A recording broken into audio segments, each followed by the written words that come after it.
নমস্কার বন্ধুরা, কথক কৌশিকের গল্পের আসরে আপনাদের স্বাগত। আশা করি আপনারা সবাই সুস্থ আছেন।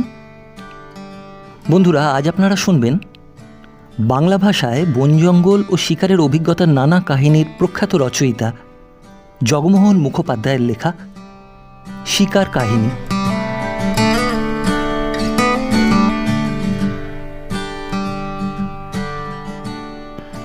সে বছর হাজারিবাগের একটা ব্লক নিয়ে নিলাম শিকারের জন্য।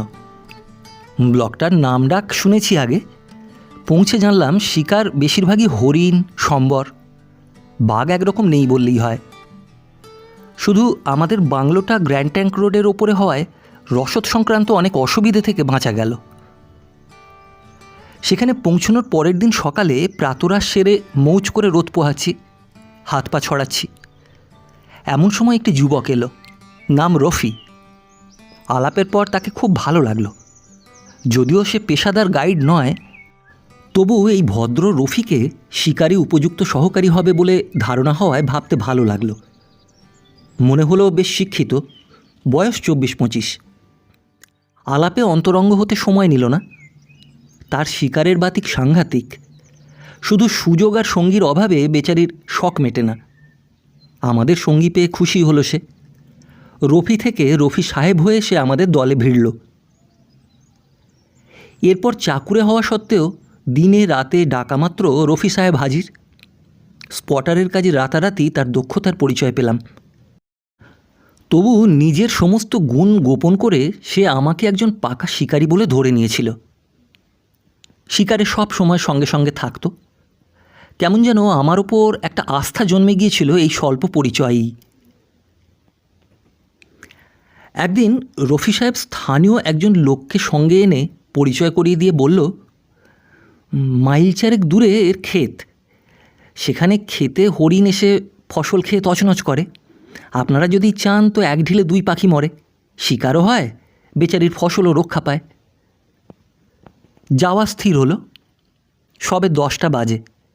রোদের মৌতাতের আরাম ছেড়ে বেরিয়ে পড়লাম তখনই, জায়গাটা ঘুরে সব ব্যবস্থা করে আসতে।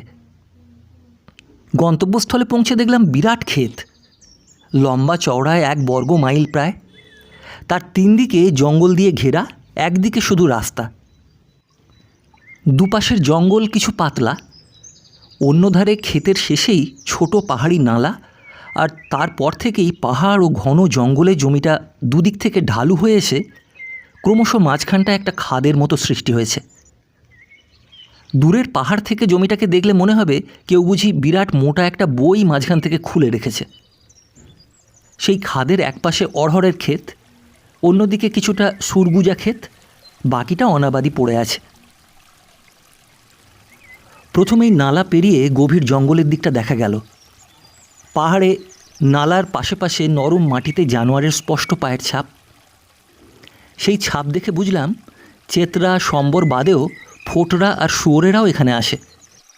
কিন্তু তারপরেই একটি চরণচিহ্ন দেখে বিস্মিত হয়ে উঠলাম। এ দাগ যে বিশিষ্টজনের, তাহলে কি তার সঙ্গে মোলাকাত হবে এখানে?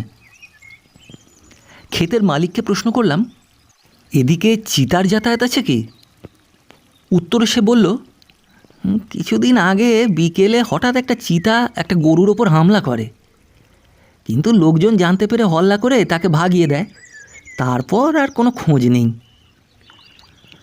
তবু আমার মুহূর্তের জন্য মনে হলো সে যেন নিখোঁজ হয়নি, গা ঢাকা দিয়ে আড়ালের সুযোগ খুঁজছে মাত্র। পরে অবশ্য কথাটা ভুলেই গিয়েছিলাম। ক্ষেতের দুপ্রান্তে মাচার মতো উঁচু করে কুড়া বাঁধা। স্থির করলাম এর ওপর চড়েই রাত্রে শিকার করা যাবে।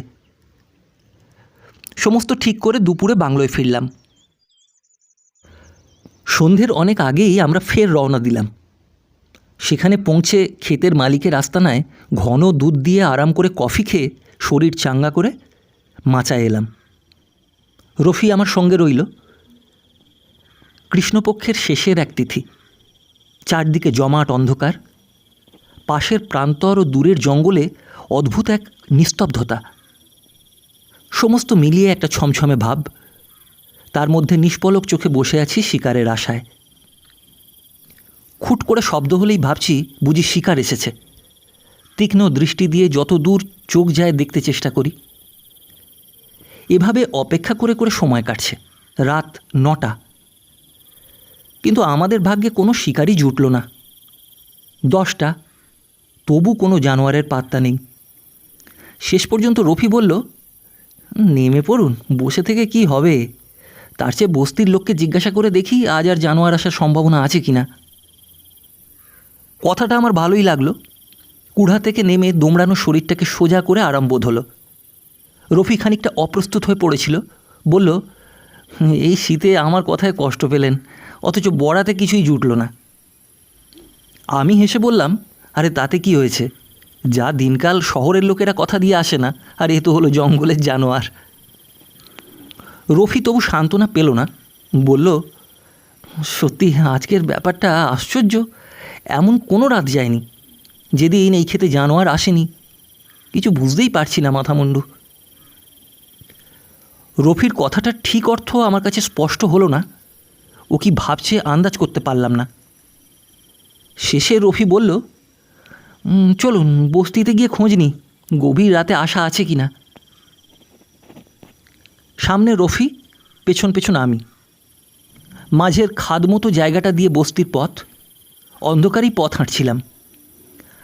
রফি দরকারে ছাড়া আলো জ্বালছিল না। জমাট অন্ধকারে দুজনের পা চলছে। সাবধানতা সত্ত্বেও খাদটা পার হবার সময় আমি হঠাৎ ধপাস করে কাঁটা ঝোপের মধ্যে পড়ে গেলাম।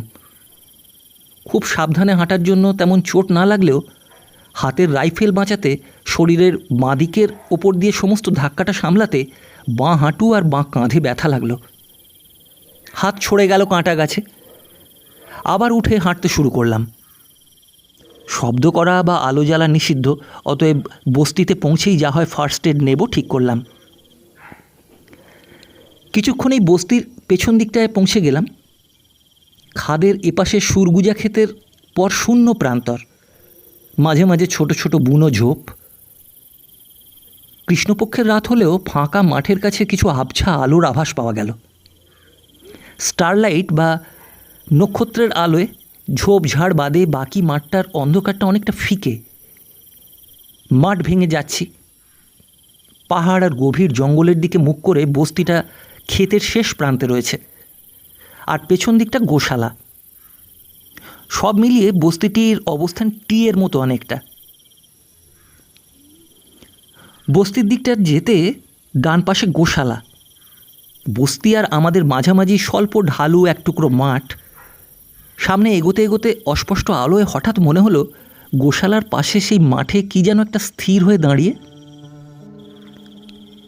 প্রথমে গরু বা মোষের বাছুর বলে মনে হলো। রফি স্পটলাইটের আলো ফেলতেই পলকে সেই আলোয় আগুনের ভাঁটার মতো দুটো চোখ জলজল করে জ্বলে উঠল, আবার মুহূর্তেই মিলিয়ে গেল।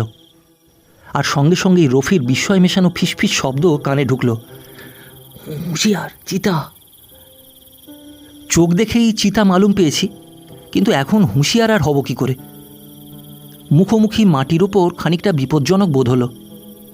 মাত্র 20-22 গজ দূরেই চিতার আবির্ভাব। তবু যা সুবিধে, ঢালু মাঠটুকুর উঁচু দিকে আমরা রয়েছি। তেমন ঢালু না হলেও চিতা আমাদের চেয়ে কিছুটা নিচে। ইনি এর আগে একদিন গরু ধরতে এসে হল্লার ভয়ে বিফল হয়ে ফিরে গেছেন, বেশ বুঝলাম। রাত্রির অন্ধকারে যাতে কোনো ঝামেলা না হয় তাই তো চোরের মতো কাজ হাসিল করতে এসেছেন। কিন্তু এখন কি করা যায়?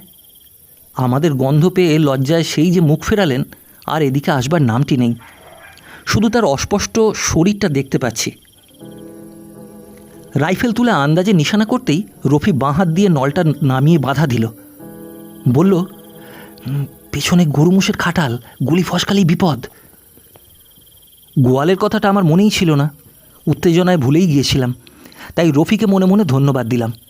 ভাবলাম তার শর্টগানে এলজি গুলি দিয়ে কায়দা করতে পারবে। রফিকে বলতেই সে উত্তর দিল, না না, দেখি কি হয়। রফি হাতের জ্বালানো আলোটা এবার নিভিয়ে একটু বাদেই আবার জ্বালল। চিতার একটা চোখ তার মধ্যেই এদিকে ফিরেছে। বিপদটা সে এতক্ষণে বুঝতে পেরেছে। আলোয় বার দুই তাকিয়ে আবার চোখ ঘুরিয়ে নিল। 2-1 পা বুঝি সামনে এগোলো, তবু দুটো চোখ নজরে পড়ল না। রফি হঠাৎ বোধহয় বিপদের আভাস পেয়েই কনুই দিয়ে আমায় গুঁতো মেরে আলোটা নিভিয়ে দিল। সঙ্গে সঙ্গে আমি মাথায় লাগানো জোরালো হেডলাইটটা জ্বাললাম।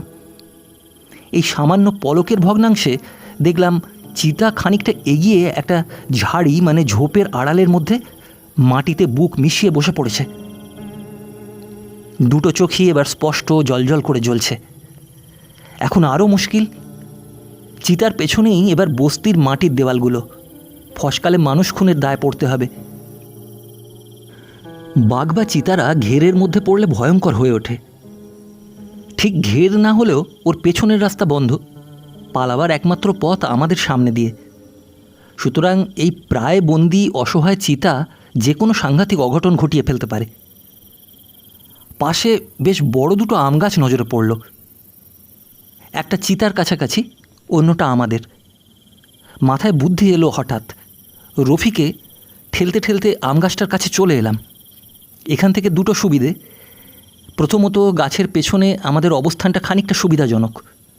দ্বিতীয়, সেখান থেকে চিতাকে লক্ষ্য করলে গুলি ফসকালেও গোশালা বা বস্তিতে যাওয়ার সম্ভাবনা নেই। গাছের কাছে পৌঁছানোর আগেই আমি আলো নিভিয়ে আবার জ্বালতেই দেখি চিতা ঝোপের পেছন থেকে বেরিয়ে তার কাছের আম গাছটায় গা ঘেঁষে দাঁড়িয়ে। বোঝা গেল সেই দিক দিয়েই ওর যাবার ইচ্ছে, আর সে এসেছেও বোধহয় ওই পথ ধরে। সুতরাং পথ আটকালে বিপদ অবশ্যম্ভাবী। মিনিট 2-3 লুকোচুরি খেলা চলল। সে বিরক্ত হয়ে উঠে সামান্য গোঁ গোঁ করল, খানিকটা গোঙানির মতো। ব্যাপারটা এবার খুবই মুশকিলের। চিতার ডাক শুনে বস্তির লোকেরা এসে হল্লা করলেই সর্বনাশ। কিন্তু অনুমান মতো কিছু ঘটল না।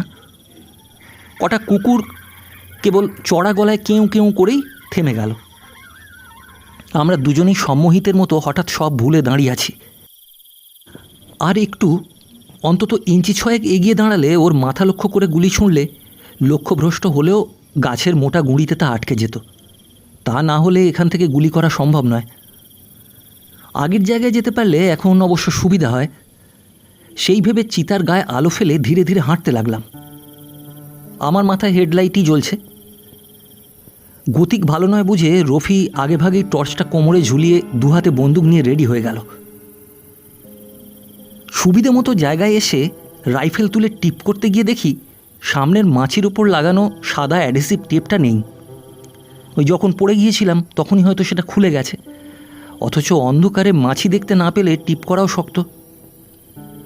তাছাড়াও পড়ে গিয়ে কিছুটা ব্যথা পেয়ে আমার মনের নির্ভরতাও অনেকটা কমে গিয়েছে। তবু রফিকে রেডি বলে যা থাকে কপালে ভেবে ট্রিগার টিপলাম। বাঁচক খুলে কিছু বোঝবার আগেই রফির বন্দুকও গর্জে উঠল। পরপর দুটো বন্দুকের শব্দ সামনের পাহাড়ের গায়ে ধাক্কা খেয়ে প্রতিধ্বনিত হয়ে গুম গুম করে বহু দূরে গড়িয়ে যেতে লাগলো। বস্তিবাসীরা সেই আওয়াজ পেয়েই যে যার ঘণ্টা বাজানো শুরু করলো। এটা রেওয়াজ। লোকেরা শব্দ করে শিকারীকে নিজেদের অবস্থান জানিয়ে দেয়, যাতে সেদিকে না কেউ গুলি ছোঁড়ে।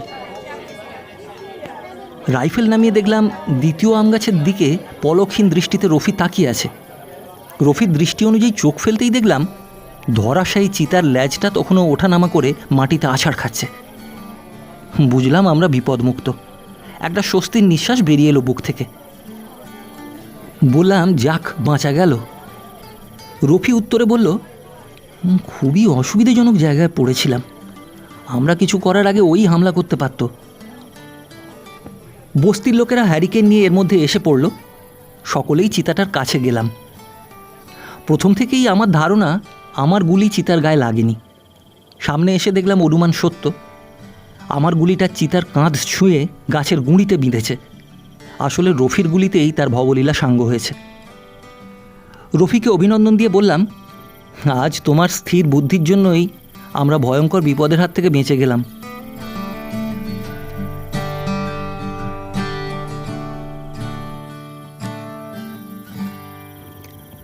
জঙ্গলের ডাকবাংলোয় রাত্রি প্রায় 9টার সময় দরজা ধাক্কানো শুনে ঠাকুরমার ঝুলির রূপকথার সেই কথাটা মনে এলো, এত রাত্রে কে ডাকাডাকি করে। কিন্তু প্রথম ধাক্কায় আমি কোনো সাড়া দিইনি। পরপর 2 রাত জেগে শিকারে গিয়ে শরীর ক্লান্ত, কাজেই তৃতীয় রাত্রি পুরো বিশ্রাম নেব ঠিক করেছি। স্থানীয় শিকার সঙ্গী রফি এসেছিল হাঁকুয়ার প্ল্যান করতে। আমি তাকে তাড়াতাড়ি বাড়ি পাঠিয়ে দিয়ে 8:30টার মধ্যে নৈশভোজন শেষ করে লেপের মধ্যে ঢুকে পড়লাম। একে শীতকাল, তার উপর দুরাত্রি ঘুম নেই। কাজেই বিছানায় গাটা এলিয়ে দিতেই সারা শরীরে একটা আরামের অনুভূতি ছড়িয়ে পড়ল। শিয়রে রাখা হ্যারিকেনের মৃদু আলোতে রিডার্স ডাইজেস্টের পাতা উল্টাচ্ছি আর নিদ্রা দেবীর আরাধনা করছি। তখন কি আর কেউ ডাকলে উঠতে ইচ্ছে করে? কিন্তু ভগবান বিরূপ। দরজায় আর একবার ধাক্কা পড়ল, আর সঙ্গে সঙ্গে ডাক, শিকারি সাহেব হো। বিরক্ত হলাম, কিন্তু উঠতেই হলো। দরজা খুলে দেখি বারান্দায় দুটো লোক, একজন বেশ লম্বা আর একজন বেঁটে। তাদের হাতে হ্যারিকেন, গায়ে পুরনো কোট, আর তার উপর নাক আর চোখ দুটো খোলা রেখে মাথা থেকে কোমর পর্যন্ত চাদর জড়ানো। আমাকে দেখে লম্বা লোকটি হ্যারিকেনটা নিজের মুখের কাছ পর্যন্ত তুলে ঠোঁটের ওপর থেকে চাদরটা নামিয়ে বলল যে সে ক্ষত্রিয়, নাম রাম সিং। এখানকার দোকানগুলোতে সে দুধ বিক্রি করে। লোকের মুখে আমার কথা শুনে সে এসেছে। তার পাকা ধানের ক্ষেত রোজ রাত্রে একদল শুয়োর এসে তছনছ করে দিয়ে যাচ্ছে। এখন আমি যদি দয়া করি তবে তার ফসল বাঁচে, আর আমারও শিকার হয়। আমার বিরক্ত ভাব কাটেনি। বললাম, তোমরা তাদের তাড়িয়ে দাও না কেন? হুজুর, রাম সিং বলল, সে শুয়োর এক একটা মোষের বাচ্চার মতো। সেদিন রাত্রে আমরা তাড়িয়ে দিতে গিয়েছিলাম, কিন্তু তাদের মধ্যে একটা শুয়োর আমাকেই তাড়া করলো, মেরেই ফেলতো আমাকে। নেহাত কাছাকাছি একটা খেজুর গাছ পেলাম, তাতে উঠেই জান বাঁচিয়েছি। সে কথা মনে করলে এখনও ভয় কাঁপতে থাকি। এখন সমস্যায় পড়লাম। একদিকে অত বড় শুয়োর, অন্যদিকে আরামের বিছানা। কোনটা ছেড়ে কোনটা রাখি নিজে ঠিক না করতে পেরে রাম সিংকে জিজ্ঞাসা করলাম, রফি সাহেবকে চেনো? খুব চিনি, সে ঘাড় হেলিয়ে বলল। বললাম, তাকে গিয়ে ধরো, সে যদি যায় তবেই আমি যাব। রাম সিং তার অনুচরকে নিয়ে প্রস্থান করল। আমিও বিছানায় গা এলিয়ে দিলাম আবার। ভাবলাম, রফি এই শীতে আর যাচ্ছে না, কাজেই আজ রাত্রে ঘুম দিতেই হবে। কিন্তু 15 মিনিট কাটল না, দেখি ওরা রফিকে নিয়ে হাজির। রফি ঘরে ঢুকে মিষ্টি হাসি হেসে বলল, আজও আপনার বড়াতে ঘুম নেই। রফির কথায় ও হাসিতে আমার ঘুম আর বিরক্তি দুই উবে গেল। সে তার শিকারি বেশে কাঁধে একনলা বন্দুকটা ঝুলিয়ে প্রস্তুত। আমি চেয়ারগুলো এগিয়ে দিয়ে রফিকে জিজ্ঞাসা করলাম, ব্যাপারটা কি, সত্যি শুয়োর আসে তো? রফিকে উত্তর দিতে হলো না। রাম সিংই বলল, হুজুর আপনি চলুন, দেখবেন ওরা ঠিক রাত্রি 12টার সময় আসবে। রোজ তারা ওই সময়ই আসে। এ কথা শুনে রফির দিকে চাইতে রফিও বলল, হ্যাঁ, ওদিকটায় শুয়োর খুব আছে, যদি চান চলুন, শুয়োর পেয়ে যাবেন ঠিক। ব্যাপারটাকে আর উপেক্ষা করা গেল না। আমি খানসামাকে ডেকে কফি তৈরি করতে বলে নিজের পোশাক পাল্টাতে শুরু করলাম। তারপর কফি খেয়ে রাত 9:30 নাগাদ রফি আর রাম সিংয়ের সঙ্গে বেরিয়ে পড়লাম। রাম সিং তার অনুচরকে আগেই পাঠিয়ে দিয়েছিল ক্ষেতের পাশে কুড়ায় বসবার জায়গা ও আগুন ঠিক করে রাখবার জন্য। পথ কম করার জন্য রাম সিং কিছুটা রাস্তা বরাবর গিয়েই মাঠে নেমে পড়ল। ওহ, লাঙল চষা সেজে কি মাঠ! আর তার ওপর দিয়ে আমরা হেঁটে চলেছি। যাই হোক, রফির সাহায্যে অনেক কসরত করে রাত্রি প্রায় 11:15টার সময় আমরা গন্তব্যস্থলে পৌঁছে গেলাম। দেখলাম বিঘে 5-6 করে পাশাপাশি দুটো ধানের ক্ষেত, আর তাদের মাঝখানে ফুট 3 চওড়া একটা আল। সেই আলের ওপর ছোট্ট কুড়ার মধ্যে খড় বিছিয়ে আমাদের বসবার জায়গা হয়েছে, আর তার সামনেই ছোট্ট একটু আগুন করা। কুড়ার মধ্যে সেই বেঁটে লোকটা বসেছিল। আমরা যেতেই সে উঠে পড়ল। রফি তাকে নিয়ে ক্ষেতের অন্য কোণে চলে গেল। রাম সিং আর আমি রয়ে গেলাম এই কুড়াতেই। সেখানে আমি প্রথমেই আগুনটা নিভিয়ে ফেললাম, আর ধোঁয়াবর্তী কাঠগুলো ধানের ক্ষেতের জলে গুঁজে দিলাম। মাঝে মাঝে হাত গরম করে নেবার জন্য ছাই চাপা দিয়ে অল্প একটু আগুন রেখে দিলাম। তারপর কুড়ার দেয়ালে রাইফেলটা ঠেসান দিয়ে রেখে যতটা সম্ভব শরীরটাকে কুড়ার ভেতরে রেখে বসে পড়লাম। জ্যোৎস্নাপ্লাবিত শান্ত রাত, আলোর বন্যা বয়ে যাচ্ছে মাঠের ওপর। শব্দহীন, সাড়াহীন, অচেনা এক মায়াবী জগৎ যেন এই শীতের রাতে ঘুম ভেঙে বেরিয়ে এসেছে। ঘড়ি দেখলাম রাত্রি 11:15 তখন। রাম সিংয়ের কথা অনুযায়ী শুয়োর আসতে এখনও দেরি আছে, তাই একটা সিগারেট ধরালাম। রামসিং ডান পাশে বসেছিল। সে তার মুখের ওপর থেকে চাদরটা নামিয়ে জিজ্ঞাসা করল, কটা বেজেছে? তারপর পকেট থেকে একটা বিড়ি বার করে ধরালো। বিড়িতে গোটা দুই টান দিয়ে সে বললে, সাব বহুত হুঁশিয়ার, শুয়োররা আমাদের দেখতে পেলেই তেড়ে আসবে। তখন যদি গুলি না করতে পারেন তবে জান নিয়ে টানাটানি হবে। আমি চুপি চুপি অথচ বেশ কড়াভাবে তাকে এক ধমক দিলাম, তুমি কথা বলো না, সে যা হয় আমি বুঝব। ধমকটায় কাজ হলো। রামসিং ভীতবিহ্বল দৃষ্টিতে দু চারবার এদিক ওদিক তাকিয়ে বিড়িটা শেষ করে হাঁটু মুড়ে বসে তারপর মাথা গুঁজে ঝিমুতে লাগলো। ক্রমশ 11:30 বাজল। এতক্ষণ হাঁটু মুড়ে বসে আমার হাঁটুতে ব্যথা হয়ে গিয়েছিল। আমি ডান পাটা সামনের একটা মোটা কাঠের উপর ছড়িয়ে দিয়ে রাইফেলটা কোলের উপর রেখে বসলাম। শীতে তখন হাত পা যেন অবশ হয়ে আসছে। পর্যাপ্ত গরম পোশাক গায়ে থাকা সত্ত্বেও মনে হচ্ছিল যেন আমাকে কেউ বরফের চাদর দিয়ে ঢাকা দিয়ে রেখেছে। হাত জমে গেছে। সেই ছাই চাপা আগুনের মাঝে হাতটা সেঁকে নিতে হবে, তবে হাতের সাড় ফিরে আসছে। আকাশের দিকে দেখলাম চাঁদ বেশ ওপরে উঠে গেছে, তবে ধান ক্ষেতের জলে চাঁদের আলো প্রতিফলিত হয়ে যে সামান্য আলো চোখে পড়ছে তাতে সামনের কিছুই দেখা যাচ্ছে না। অবশ্য এতে ভয়ের কিছু ছিল না, এ তো আর বাঘ শিকার নয়। 11:45টার সময় আমি একটু চিন্তান্বিত হলাম, শুয়োর কি সময় নিষ্ঠা রক্ষা করবে? কিছু আগেও আসতে পারত না। রামসিং আজ রাতটা আমাদের দিয়ে খেতে পাহারা দিয়ে নিল। আশা নিরাশার মধ্যে সময় কাটছিল। অবশ্য একটা প্রচণ্ড প্রতীক্ষায় যে অধীর হয়ে উঠেছিলাম তা নয়, শুধু ভাবছিলাম সত্যি শুয়োর আসবে কি না। এইভাবে আরও মিনিট 10 কাটাবার পর দূরে হট্টিটি পাখির ডাক শুনলাম। রাত্রে জানোয়ার দেখতে পেলেই এই পাখিরা ডেকে ওঠে। সতর্ক হলাম, আশা জাগলো মনে। পাখির ডাক ক্রমশ নিকটতর হতে লাগলো। আমিও রাইফেলের বেলটা এমনভাবে রাখলাম যাতে যে কোনো মুহূর্তে শব্দ না করেই গুলি ছুঁড়তে পারবো। কিন্তু ওই ফাঁকা মাঠে পাখির ডাকগুলো এমনভাবে প্রতিধ্বনি হতে লাগলো যে জানোয়ারেরা ঠিক কোন দিক দিয়ে আসছে সেটা অনুমান করা কঠিন হয়ে দাঁড়ালো। আরও কিছু সময় কাটল। হঠাৎ কুড়ার পেছনে ঘোঁত ঘোঁত শব্দ। সঙ্গে সঙ্গে চেয়ে দেখি আলের ওপর দিয়ে গোটা ছয়েক বড় বড় শুয়োর আসছে আমাদের দিকে। জ্যোৎস্না রাতে স্পষ্ট দেখা যাচ্ছে তাদের। আমি প্রস্তুত, শুধু ছড়ানো ডান পাটা মুড়ে হাঁটু গেড়ে বসেই ফায়ার করব। রাইফেলটা কোলের ওপর থেকে তুলতে গিয়ে রামসিংয়ের গায়ে ধাক্কা লেগেছিল। আমি সেটা গ্রাহ্যের মধ্যেই আনিনি তখন, কিন্তু যেই ছড়ানোর ডান পাটা কাঠের ওপর থেকে তুলতে গেছি, রামসিং কাঠের ওপর আমার হাঁটু 2 হাতে চেপে ধরে ভয় পাওয়া কাঁপা গলায় চেঁচিয়ে উঠল, হুজুরা! মুহূর্তের জন্য আমি কিংকর্তব্য বিমূঢ় হয়ে গেলাম। তবুও সেই অবস্থাতেই রামসিংয়ের মোষের বাচ্চার মতো বড় শুয়োরের হাত থেকে আত্মরক্ষার জন্য রাইফেলের নলটা তাদের দিকে তাক করলাম। কিন্তু শুয়োররা ওই চিৎকার শুনে কি আর থাকে? তারা লেজগুলো পাকিয়ে ছুট লাগালো। এদিকে আমার হাঁটু ভাঙবার দাখিল। যত বলি পা ছাড়ো, রামসিং সে কথা শোনে না। শেষ পর্যন্ত রাইফেলটা কোলের ওপর রেখে 2 হাত দিয়ে রামসিংয়ের হাত ছাড়িয়ে আমার পাটা বাঁচালাম। বললাম, তোমার কোনো ভয় নেই, আমাকে ছেড়ে দাও। পা ছেড়ে রামসিং তখনও ভয় কাঁপছে। আমি হতাশ হয়ে বসে ভাবছি সমস্ত ঘটনাটা। এমন সময় দেখি আলের ওপর একটা একলা শুয়োর আমার থেকে 20-25 গজ দূরে। এ সুযোগ আর ছাড়ব না। আমি সঙ্গে সঙ্গে মাথায় লাগানো স্পটলাইটটা জ্বাললাম। শুয়োরটা এক লাফে আল থেকে নেমে অদৃশ্য হয়ে গেল। আমি ছুটলাম তার সঙ্গে। কিছু দূর এসে দেখি সে আমার দিকে ফিরে দাঁড়িয়েছে।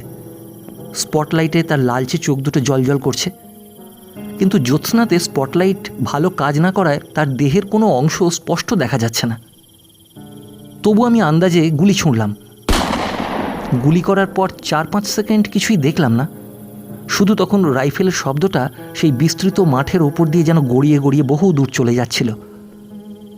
চেতনা ফিরে আসতেই শুয়োরটা যেখানে ছিল সেইখানে ছুটে গেলাম, কিন্তু কিচ্ছু নেই।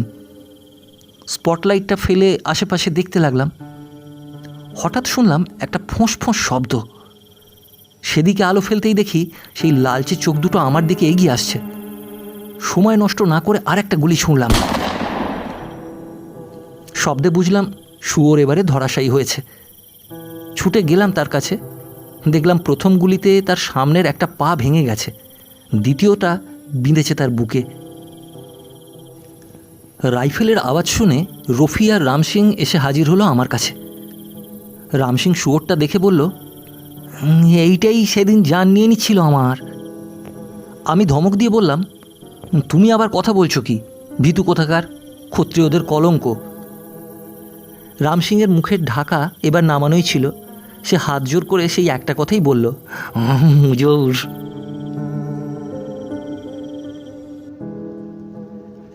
শিকার কাহিনী মাত্রই কিছুটা উত্তেজনার, একঘেয়ে পড়তে পড়তে ভালো লাগে না। এবার তাই একটা হাসি মেশানো গল্প বলি, একঘেয়েমি থেকে মুক্তি পাওয়া যাবে। একবার শীতের রাঁচি বেড়াতে গিয়েছি। একটা রাইফেল ঠিক রয়েছে সঙ্গে, কারণ আমার ধারণা কলকাতার রাস্তাঘাটে বেরুলে যেমন ট্যাঁকে কিছু পয়সা নেওয়া দরকার, তেমনি রাঁচি হাজারিবাগ অঞ্চলে গেলে দরকার রাইফেল বা বন্দুকের।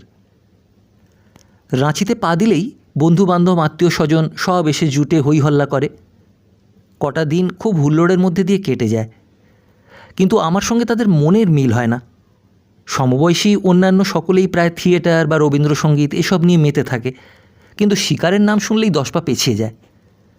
অথচ শিকারী বন্ধু রায় কদিন ধরে খবর দিচ্ছিল যে রূপরুর বস্তিতে একটা চিতাবাঘ রোজ হানা দিচ্ছে। রাঁচি গিয়ে ওদের সহযোগিতা বা উৎসাহ না পেয়ে যতটা না মন খারাপ, তার চেয়ে বেশি ভয় হয় এদের পাল্লায় পড়ে এতদিনের শখটাই না জলাঞ্জলি দিয়ে বসি। দিন রাত এসব চিন্তা অনবরত মাথায় আমার। শেষ পর্যন্ত একদিন মরিয়া হয়ে বাজারের কাছে গিয়ে একটা স্টেশন ওয়াগন ভাড়া করলাম। বন্ধুবান্ধব সমবয়সীদের মধ্যে একমাত্র উৎসাহী রায়কেও খবরটা দিলাম। সেদিন শনিবার, সকলে অফিস থেকে ফিরে এসেছে। বাড়িতে লুচি মাংসের আয়োজন দেখে অনেকেই লুব্ধ।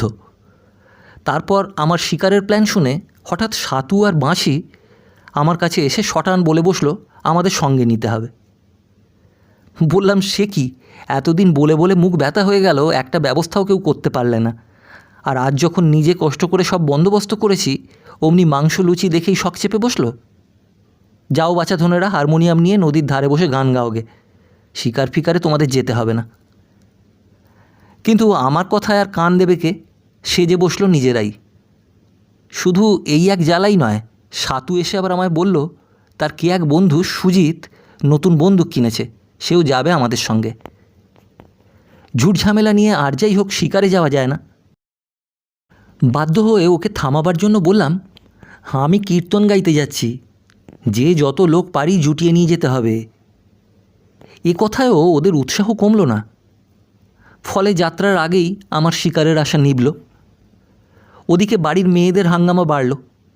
দুজনের জায়গায় 5 জনের জন্য খাবার ব্যবস্থা, সে এক এলাহি কারবার, যেন চড়ুই ভাতি করতে যাচ্ছি। প্রবাদ আছে, অধিক সন্ন্যাসীতে গাজন নষ্ট। যাবার ঠিক ছিল বিকেলে, কিন্তু একজন আসে তো আর একজনের পাত্তা নেই। অপেক্ষা করে করে রওনা হতেই সন্ধ্যা পার হয়ে গেল। রূপরুতে স্থানীয় এক লোকের বন্দোবস্ত করা ছিল। তার সঙ্গে দেখা হতেই বলল, রাস্তার পাশে একটা জায়গায় চিতাবাঘটা কদিন থেকে আসছে, সেখানে চলুন। ওর কথা মতোই সব ঠিক হলো। এদিকে 3টে রাইফেল, ওদিকে একলা চিতাবাঘ। ভাবনার বিষয় হলো ভাগে পোষাবে কী করে। যা হোক, ঠিক করলাম রায় আমি মহড়া নেব, সুজিত থাকবে সাহায্যকারী রূপে। যদিও যে কোনো ভালো শিকারী মাত্রেই বুঝবেন যে আসলে আমরা শিকার নিয়ে ছেলে খেলা করছি, যার এখানে কেবল আরম্ভের পর্ব। চিতাবাঘের নাম শোনা মাত্রই সাতু আর বাঁশি বললে, তোমরা শিকারে যাও, আমরা এই গাড়িতে আছি। আমি বললাম, সে কি, এক যাত্রার পৃথক ফল সে তো হতে পারে না, নেমে পড়ো বাছাধনরা। মনে মনে বললাম, এই শীতে আমরা জঙ্গলে বসে কাঁপবো, আর তোমরা গাড়িতে বসে লুচি মাংস সাঁটবে আর ঘুম দেবে, তা হচ্ছে না। অনেক টানা হেঁচড়ায় বাধ্য হয়ে ওরা চলল আমাদের সঙ্গে। সাতু আমার সঙ্গে আর বাঁশি রইল রায়ের জিম্মায়। রওনা হবার পর থেকেই দুটিতে আমাদের পাশে সেঁটে রইল। সাতুকে পরীক্ষা করবার জন্য টর্চটা হাতে দিয়ে বললাম, ওই ঝোপটার ওপাশে গিয়ে দেখে এসো তো কিছু আছে কি না। না গিয়েই উত্তর দিল, না না, ওখানে কিছু নেই, দেখে আর কি হবে।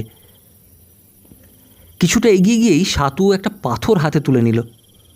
ওর ভাব দেখেই মনে হলো আমাদের ওপর তার আস্থা নেই, বিপদে অবলম্বন খুঁজছে। সারাটা রাস্তা বাঁশি কিন্তু গা ঘেঁষে চলছিল।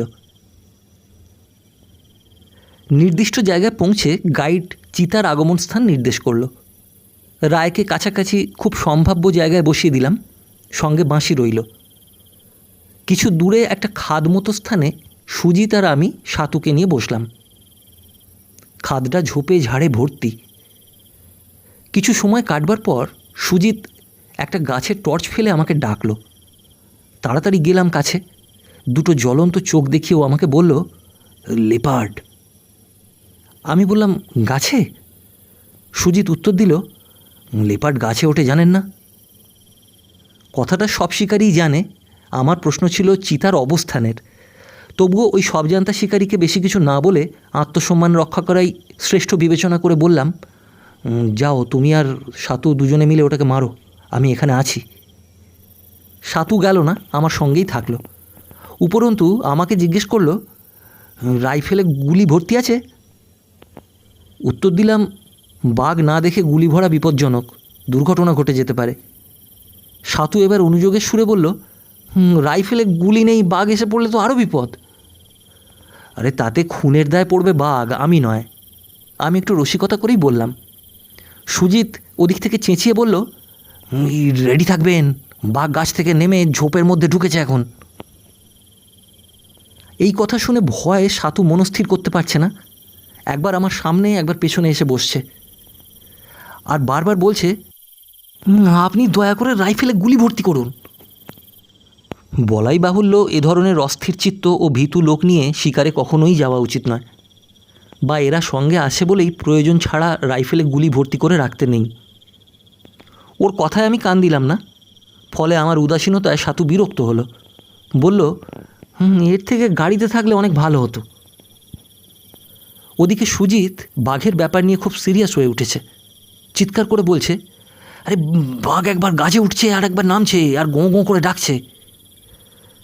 আচ্ছা, এবার দেখলেই গুলি ছোঁড়ো, আমিও বললাম। কথা মতো সুজিত গুলি ছুঁড়ল। গাছের ওপর চোখ জ্বলছিল। গুলি ছুঁড়তেই ঝটপট করে শব্দ হলো। রায়ও বাঁশি শব্দ পেয়ে দৌড়ে এলো। সকলে সুজিতের কাছে গিয়ে দাঁড়ালাম। সুজিত খুব খুশি হয়ে বলল, এই দেখুন, ব্যাটা মরে গাছে ঝুলছে। রায় তো তাই দেখে হেসেই অস্থির। কোনো রকমে হাসি থামিয়ে বললে, আরে ওটা বাদুড়। গম্ভীর হবার ভান করে রসিকতা করে বললাম, দূর, কখনো না। সুজিত চিতার গোঁ গোঁ আওয়াজ শুনেছে, ওটা বাদুড় হবে কি করে? স্থানীয় লোকটা এসে সমস্ত রসভঙ্গ করে বলল, আরে ও তো বাদুড় হ্যাঁ। একটা হাসির হররা উঠল জঙ্গলে। হাসির ব্যাপারে সাতু আর বাঁশি মেতে উঠল, হো হো করে হাসতে লাগলো। এই হাসির শব্দে বাঘ তো দূরের কথা, বাঘের 14 পুরুষও পালালো আমাদের ছেড়ে। সে রাতের মতো বাধ্য হয়ে শিকারে ইস্তফা দিলাম। যথেষ্ট হয়েছে, আর বাঘ মেরে কাজ নেই। রাত 12টা। বাড়িতে ফিরে ভোজনে মন দেওয়া গেল। এই ব্যাপারে সাতুর উৎসাহ অনবদ্য। তাই দেখে বললাম, খাওয়ার ব্যাপারে দেখছি তুই সবার আগে, অথচ যুদ্ধের সময় পশ্চাতে। বাঁশি রসিক লোক, সে বলল, আসলে আমরা এসেছি এই মাংসের টানে, শিকারের লোভে তো নয়। আরও 2-3 জায়গায় সে রাত্রে রায়কে নিয়ে ঘুরলাম, কিন্তু কিছু হলো না। তবে ওরা 3 বন্ধু আর গাড়ি থেকে নামেনি। অবশ্য আমি তাতে কিছুই মনে করিনি, কারণ গাড়ির খাবার নিঃশেষ হয়ে গিয়েছিল আগেই।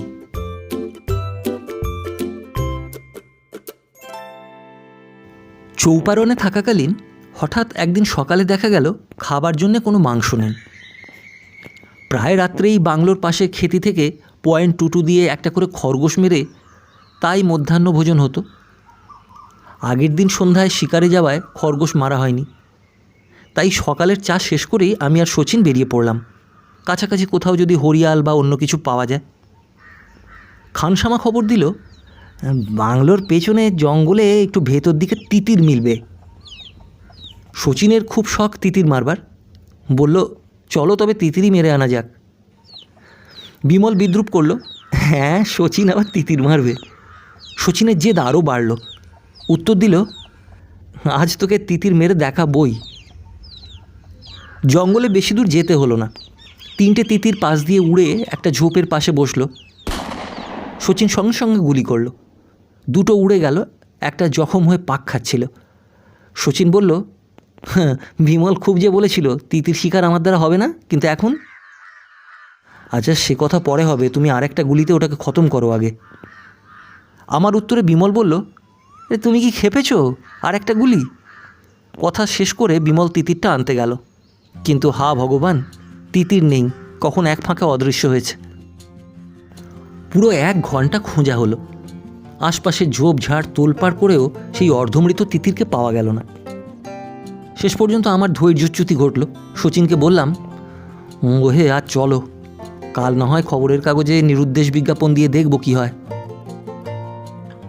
শচীনের মনটা খারাপ হয়ে গেল।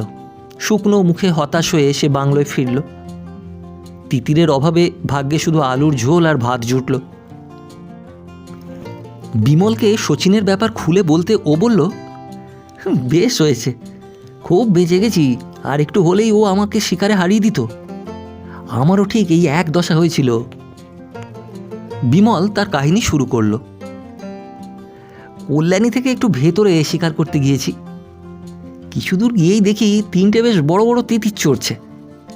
তাই না দেখে সঙ্গে সঙ্গে ফায়ার করলাম। ঠিক এইরকম 2টো উড়ে গেল। একটা ছটপট করতে লাগলো মাঠের ওপর। তা গুলির মায়ায় আর না মেরে ছুটে গিয়ে জ্যান্ত ধরে তাকে গাড়িতে রেখে দিলাম। প্রায় ঘণ্টাখানেক ঘোরাঘুরির পর আবার সেই জায়গায় ফিরে সামনে একজন চাষিকে দেখে জিজ্ঞেস করলাম, এদিকে তিতির পাওয়া যাবে কি? সে উত্তর দিল, 3টে বেশ বড় তিতির তো আছে এখানে, কিন্তু আজ পর্যন্ত কেউ মারতে পারেনি তাদের। তা গর্বিত হয়ে গম্ভীর কণ্ঠে জানালাম, ওই 3টের একটাকে দেখবে? বলে মোটরের পেছনের দরজা খুলে যেই না তিতির দেখাতে গেছি, অমনি আমার চোখের সামনে দিয়ে সে উড়ে গেল জঙ্গলে। আমি হতভম্ব।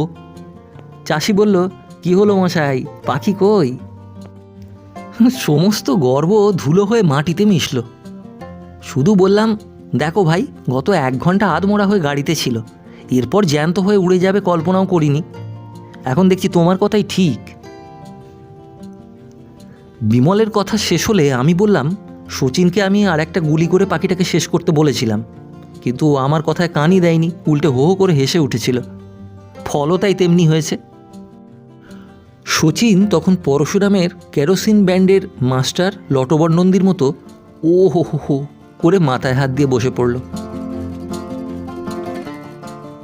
ওটা যেমন মজার ঘটনা হলো, তেমনি বিপদেরও একটা ঘটনা মনে পড়ছে। আমার এক আত্মীয় দেবিদা স্বদেশী আন্দোলনে যোগ দিয়েছিলেন। সেই আমলে পুলিশের নাক ফাটিয়েছেন এক ঘুষিতে। মারামারির কোনো ব্যাপার তার সামনে হলে রক্ষে নেই, তিনি মহড়া নেবেনই, তা ফুটবল খেলা নিয়েই হোক বা দুর্গা প্রতিমা বিসর্জন নিয়ে।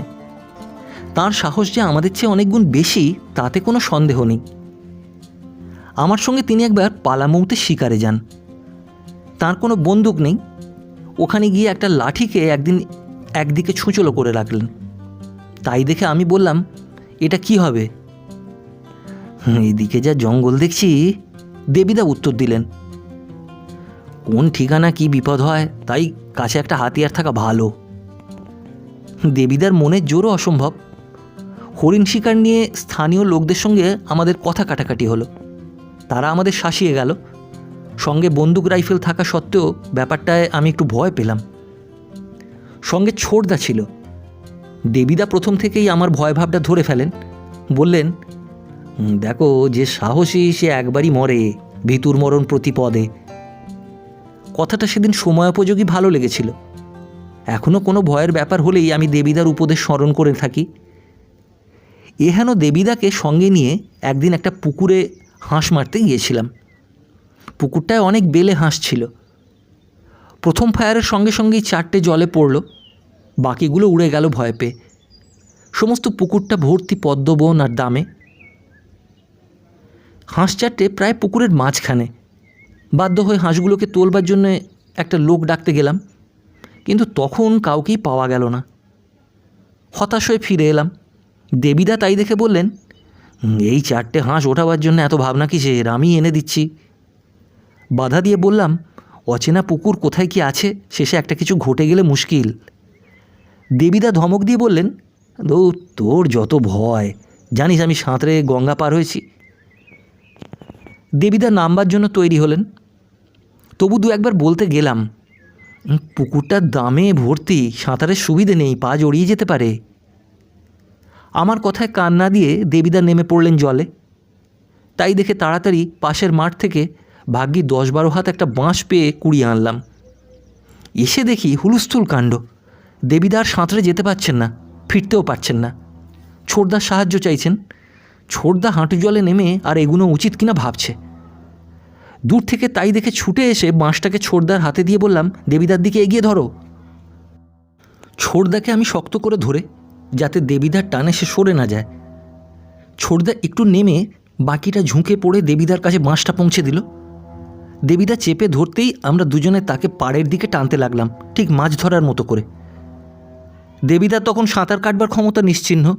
কোনো রকমে কাছে আসতেই হাতে ধরে তুলে নিয়ে পাড়ে শুইয়ে দিলাম।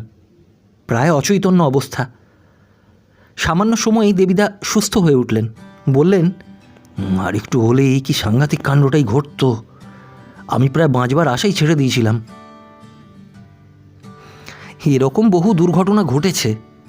উত্তরে বললাম, দামে পা জড়িয়ে লোকে ডুবে গেছে, অথচ এক টুকরো দড়ি বা বাঁশ হলেই এই বিপদ থেকে বাঁচা যায়। এখন তো এই বাঁশই কাজ হাসিল করল। পরে এক স্থানীয় লোক এসে 3 হাত লম্বা একটা টুকরো তক্তার উপর বুক রেখে অনায়াসে টুকটুক করে হাঁসগুলো তুলে এনে দিল। ভাবলাম কি বোকামিই না করেছি। সেবার শীতকালে রাঁচিতে গিয়েছিলাম। ইচ্ছে ছিল ওখানে হেডকোয়ার্টার করে চারপাশের জঙ্গলে শিকার করব। স্থানীয় 2-4 জন আত্মীয় বন্ধুবান্ধবের সঙ্গে সন্ধ্যায় চায়ের মজলিসে এই নিয়ে প্ল্যান ও আড্ডা জমত। কোনো দিন আবার তাস খেলার নেশায় চাপা পড়ে যেত। কিন্তু পরের দিন সকালে ঘুম থেকে চোখ খুলে বন্দুকগুলো নজরে পড়লেই মন খারাপ লাগতো। কিন্তু উপায় বা কী? বন্দুক কাঁধে করে রাঁচির আশপাশের 2-3 মাইলের মধ্যে ঘুরলেও একটা পাখি মিলবে না। এরকম জায়গায় এর আগে দেখিনি। বেকার গুলতানি করে 8-10 দিন কেটে গেল। হঠাৎ এক সন্ধ্যায় আমার এক বন্ধু সঙ্গে অচেনা এক ভদ্রলোককে নিয়ে এসে হাজির। সেদিন লোক তেমন বেশি নেই।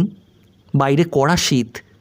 ঘরের ভেতর হাত পা গুটিয়ে ফরাসের ওপর বসে শরীর গরম করছি, আর ঘন ঘন চাও খাচ্ছি। বন্ধুটি আর ভদ্রলোককে দেখে আবার নতুন করে চার ফরমাশ হলো। বন্ধুবর পরিচয় করিয়ে দিলেন, ইনি মিস্টার মজুমদার, আমার বিশিষ্ট বন্ধু। বসুন। পরিচিত হয়ে খুব খুশি হলাম। প্রতি নমস্কার করলাম। তাস শুরু হয়ে গেল। মিস্টার মজুমদার খেলায় অভ্যস্ত নন, তিনি দেখছিলেন বসে। হঠাৎ ঘরের ভেতর সাজানো বন্দুকগুলো দেখে তিনি বললেন, কি মশাই, আপনার শিকারের শখ আছে নাকি? সাবধান সাবধান মশাই, এই শখ ছাড়ুন। হঠাৎ আলাপে এরকম সিরিয়াস উপদেশ উনি দেবেন ভাবাই যায় না। তার উপর আমাকে শিকারের ব্যাপারে কেউ নিরুৎসাহ করলে বিরক্তি লাগে। মিস্টার মজুমদারের কথাতেও বিরক্ত হলাম। তবু যথাসম্ভব মুখে হাসি টেনে বললাম, কেন, হঠাৎ এ কথার কারণ কি? কারণ শুনবেন? ভদ্রলোক শুরু করলেন। যা দেখেছি তা ভাবলে এখনও গায়ে কাঁটা দেয়, হাত পা পেটের ভেতর সেঁধিয়ে যায়। ওহ ভগবান! হ্যাঁ, দয়া করে বলুন কি দেখেছেন? বিরক্তিভাব কাটিয়ে কৌতূহল মিশ্রিত সুরে বললাম। মজুমদার উত্তরে বললেন, সে এক কাহিনী, আপাতত থাক। তবে শিকার যদি একান্ত না ছাড়তে পারেন, বাঘ শিকার অন্তত ছেড়ে দিন। বাঘের কথায় কৌতূহল আরও বাড়ল। সকলেই বললাম, আরে বলুন মশাই আপনার কাহিনী। এত লোকের অনুরোধ ঠেলতে পারলেন না তিনি। শুরু করলেন তার কাহিনী। আমার এক বন্ধু ছিলেন পালামৌ অঞ্চলের ফরেস্ট রেঞ্জার। এক জঙ্গলে তখন কাজ হচ্ছিল। সে লিখল যে তার বাংলোটা খুব চমৎকার, জায়গাটাও খুব নির্জন, স্থানীয় দৃশ্য অতি মনোরম। চিঠির শেষে অনুরোধ, দিন সাথে তার সঙ্গে ওখানে গিয়ে থাকলে সে খুব খুশি হবে। আমন্ত্রণ পেয়ে আমিও খুশি হলাম, হাতেও তেমন কাজ নেই। একদিন রামগড় স্টেশন থেকে গোমো ডালটনগঞ্জের ট্রেনে উঠে বসলাম। 3:30 নাগাদ গন্তব্য স্টেশনে পৌঁছলাম। স্টেশনে বন্ধুবর উপস্থিত ছিলেন, সঙ্গে ফরেস্ট গার্ড। স্টেশন দেখেই অনুমান করা যায় জায়গাটা খুবই নির্জন, কেমন একটা শান্ততার শ্রী মাখানো। স্টেশনে একাই যাত্রী হিসেবে নামলাম। অভ্যর্থনার পর বন্ধুটি বলল, তোর মালপত্র ফরেস্ট গার্ডের কাছে দে, ও গরুর গাড়িতে নিয়ে যাবে। আমার সঙ্গে সাইকেল আছে, তুই ওর সাইকেলটা নে। আমি রাজি হলাম। গরুর গাড়িতে কোমর ব্যথা করাচ্ছে, সাইকেল ঢের ভালো। কিন্তু গার্ড রাজি হতে চায় না। সে বলল, স্যার মানুষ খেকো বাঘটা এই কাছাকাছি জঙ্গলেই ঘোরাঘুরি করছে, তার চেয়ে চলুন সবাই গরুর গাড়িতে যাই, সাইকেলে যাওয়া নিরাপদ হবে না। বন্ধুটি ধমকে দিল, ভয় কিরে? কাঁধের দুনলা বন্দুক দেখিয়ে বলল, যতক্ষণ এটা সঙ্গে আছে বাঘকে থোড়াই কেয়ার। এমনি বাঘই যথেষ্ট, তার উপর মানুষ খেকোর কথা শুনলে বেশ ভয় পেয়ে গেলাম। কোমর ব্যথার কথা ভুলে গিয়ে বললাম, যখন বিপদের সম্ভাবনা রয়েছে তখন একসঙ্গেই যাওয়া যাক। বন্ধুটি উত্তর দিল, 7 মাইল তো রাস্তা, খুব বেশি সময় লাগলে 1.5 ঘন্টা। 3:30 এখন, 5টার মধ্যে বাংলোয় পৌঁছে যাব, ভয়ের কিছুই নেই। বন্ধুর ওই দুনলা বন্দুক দিয়ে বাঘ মারার অনেক গল্প আর সাহসের কথা শুনেছি। তার বন্ধু হিসেবে আমার এই সামান্য ভরসা না পাওয়ার ব্যাপারটা খুবই লজ্জার বলে মনে হলো। তাই আপত্তির কোনো উপায় খুঁজে পেলাম না। সময় নষ্ট না করে সাইকেলে চেপে বসলাম। স্টেশন থেকে কিছু দূর রাস্তাটার দুপাশে বস্তি, তারপরেই একটানা জঙ্গল, শাল, মহু আর ঘন অরণ্য। রাস্তাটা যদিও ভালো, চড়াই উতরাইয়ে ভর্তি। গল্প করতে করতে দুজনে যাচ্ছি। হঠাৎ এক চড়াইয়ের মাঝপথে বন্ধুর সাইকেলের চেনটা ছিঁড়ে গেল। কি করা যায় ভাবনায় পড়া গেল। শেষ পর্যন্ত সাইকেলটায় ওর একটা রুমাল বেঁধে রাস্তায় ফেলে রাখা হলো। ফরেস্ট গার্ড দেখলেই চিনে নিয়ে গাড়িতে তুলে দেবে। এ রাস্তায় লোক চলাচল নেই, সুতরাং সাইকেল হারানোর সম্ভাবনা ছিল না। এবার এক সাইকেলেই দুজনে চললাম। বন্ধু চালাচ্ছে, আমি পেছনের কেরিয়ারে বসে। আমাদের হিসেব করা সময় এমনিতেই কিছুটা নষ্ট হলো, তার উপর দুজনে এক সাইকেলে চড়াতে গতিও কমে গেল। মাঝ রাস্তাতেই সূর্য ডুবে গেল। বন্ধু যথাসাধ্য দ্রুত চালাতে চেষ্টা করে কিছুক্ষণের মধ্যে হাঁপিয়েও পড়ল। তাই দেখে বললাম, এবার আমি চালাই। ও বাধা দিল, না না, তার দরকার নেই। বলল, তবে জানিস একটা মুশকিলে পড়ে গেলাম। আমি প্রশ্ন করি, কেন, কি হয়েছে? সে বলল, এই মানুষ খেকোটা আমাদের পিছু নিয়েছে। কথাটা শুনেই আমার অজ্ঞান হবার অবস্থা। সে আবার বলল, এখন অবশ্য ভয় নেই, কিছু দূরে একটা ম্যানহোল আছে, তার আগে সাক্ষাৎ হবে না। সান্ত্বনার বাণী আমার কানে কি আর ঢোকে তখন? ভয়ে চুপচাপ কাঠ হয়ে বসে রইলাম। বন্ধু যেন বাঘের মনের কথা বুঝতে পেরেছে। 2-1বার আমি বলতে গেলাম, সাইকেল ছেড়ে সুবিধে মতো একটা গাছে উঠে পড়ি, গার্ড এসে গরুর গাড়িতে একসঙ্গে যাক। বন্ধু আমার কথা গ্রাহ্যের মধ্যে আনল না। হয়তো সে অন্য কিছু ভাবছিল। বাধ্য হয়ে আমি চুপ করে গেলাম। ক্রমে আমরা ম্যানহোলের কাছে এলাম। বন্ধুর নির্দেশ মতো ম্যানহোল থেকে 50 দূরেই নামলাম। সাইকেল রাস্তায় পড়ে রইল। দুজনে কাছাকাছি একটা গাছের আড়ালে গা ঢাকা দিয়ে অপেক্ষা করছি। বন্ধু বলল, দেখ বেটা, বাঘ একটু পরেই ম্যানহোল থেকে বেরিয়ে আসবে। কথাটা সত্যি হলো।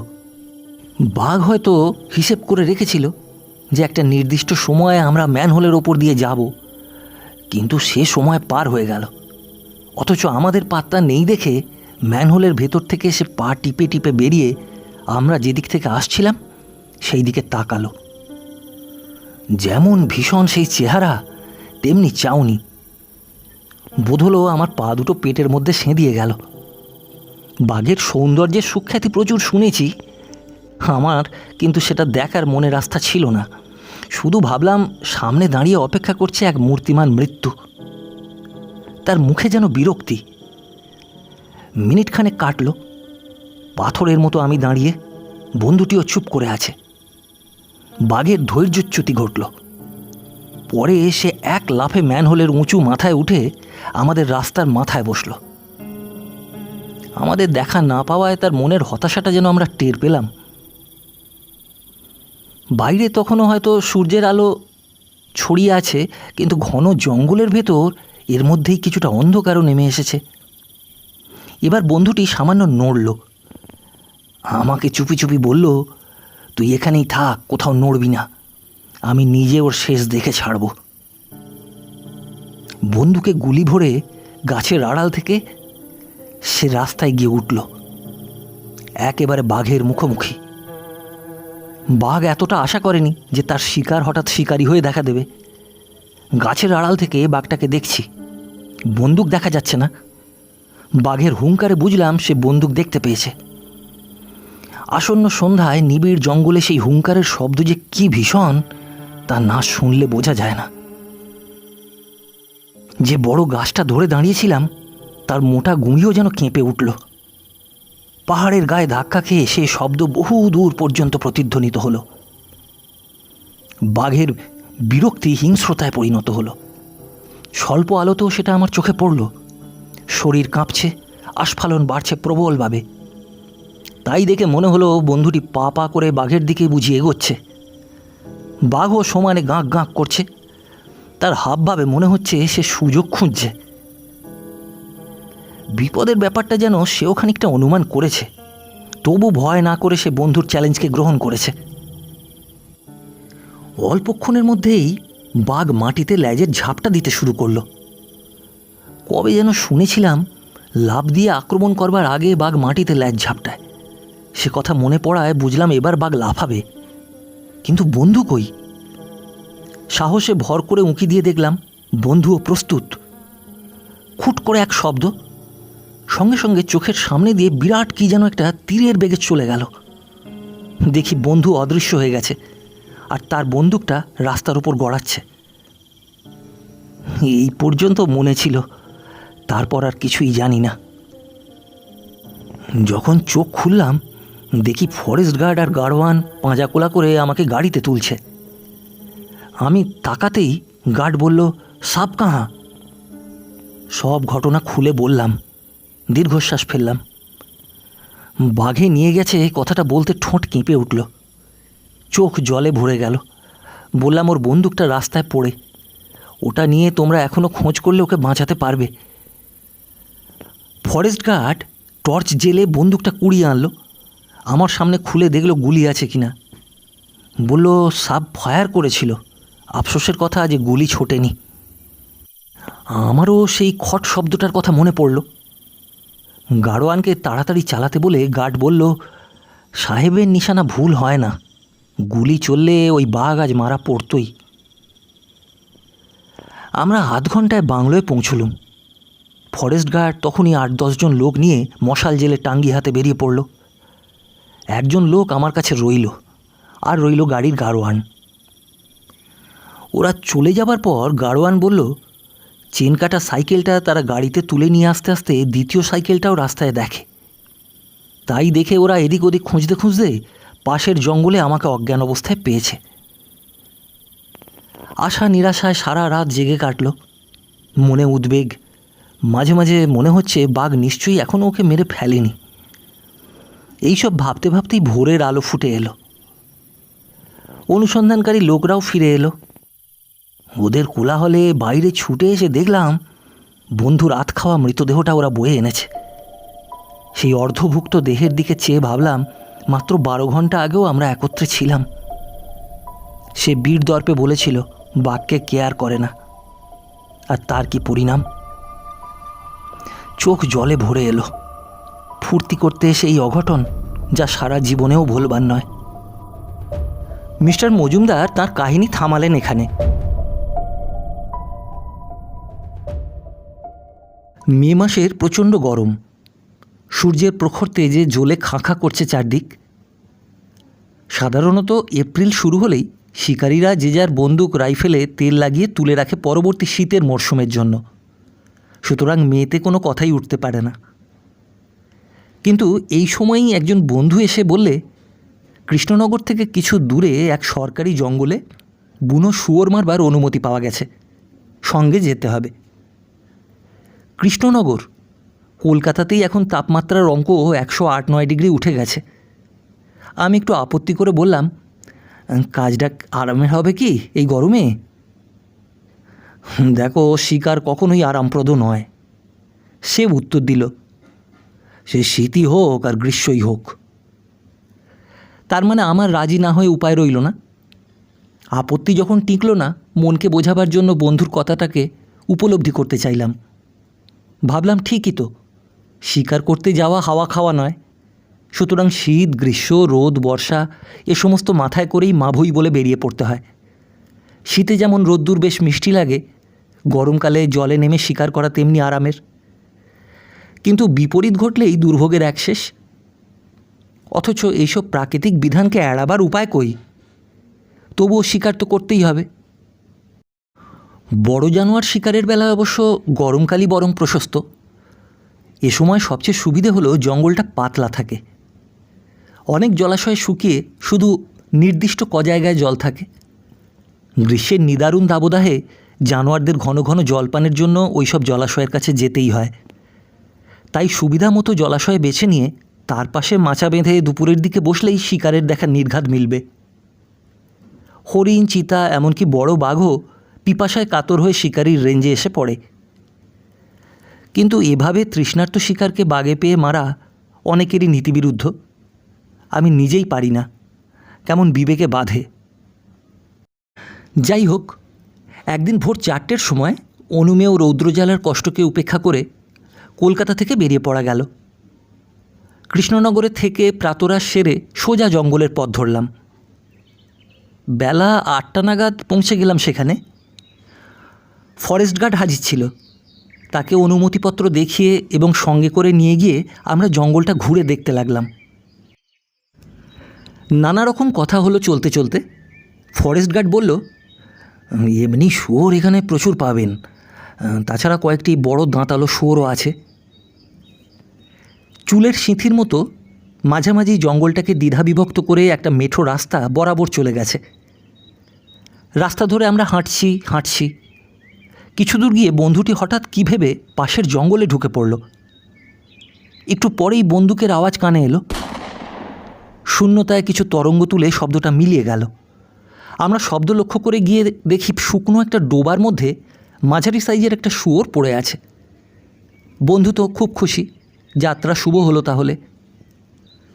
ফরেস্ট গার্ডের সঙ্গে কথা বলে বোঝা গেল সেদিন হাঁকুয়ার কোনো সুবিধা হবে না, কারণ হাঁকুয়ার লোকেরা আগে খবর না থাকায় অন্য কাজে চলে গেছে, দিনের শেষে ফিরবে।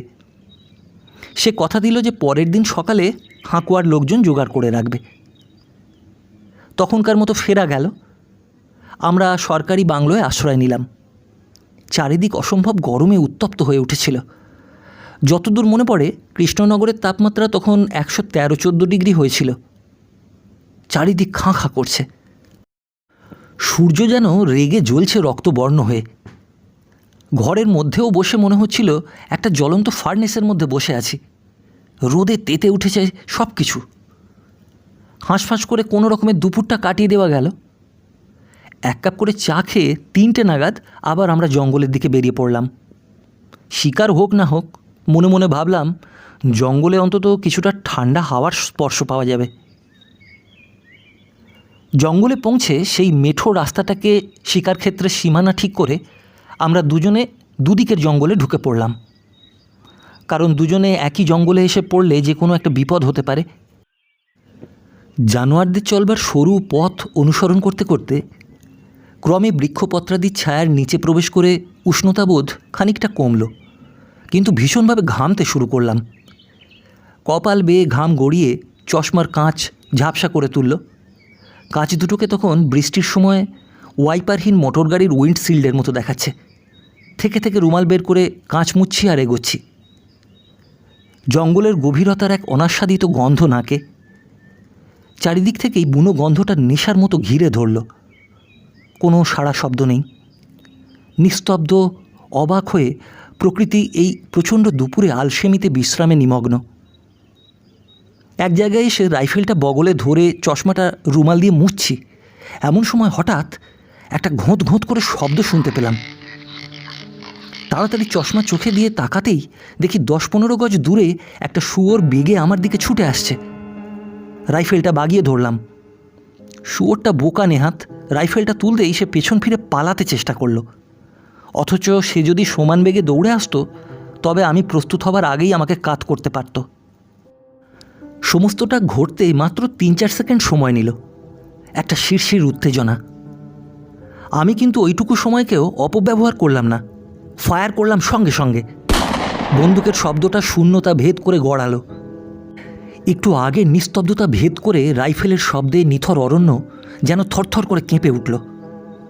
গুলি শুয়োরের পাঁজরা ভেদ করে ঢুকে গেল। চোখের পলকে জানোয়ারটা লুটিয়ে পড়ল মাটিতে। হাঁপ ছেড়ে বাঁচলাম রাইফেলের বিশ্বস্ততায়। সেদিনকার মতো শিকার শেষ হলো। সন্ধ্যা নাগাদ কৃষ্ণনগরে ফিরে এলাম। 2টো শুয়োর মারা পড়েছিল, সেগুলো কাটিয়ে বরফের বাক্সে রাখার বন্দোবস্ত করে বাংলোয় ফিরতে ফিরতে রাত 9টা বাজল। খাওয়া দাওয়ার পালা চুকিয়ে সারা দিনের পরিশ্রমের পর ঘুমানোর চেষ্টা করলাম, কিন্তু গরমে ঘুম এলো না। মাঝরাত পর্যন্ত ছটপট করে শেষ পর্যন্ত বাংলোর সামনের মাঠে বসে বাকি রাতটা নির্ঘুম কাটল।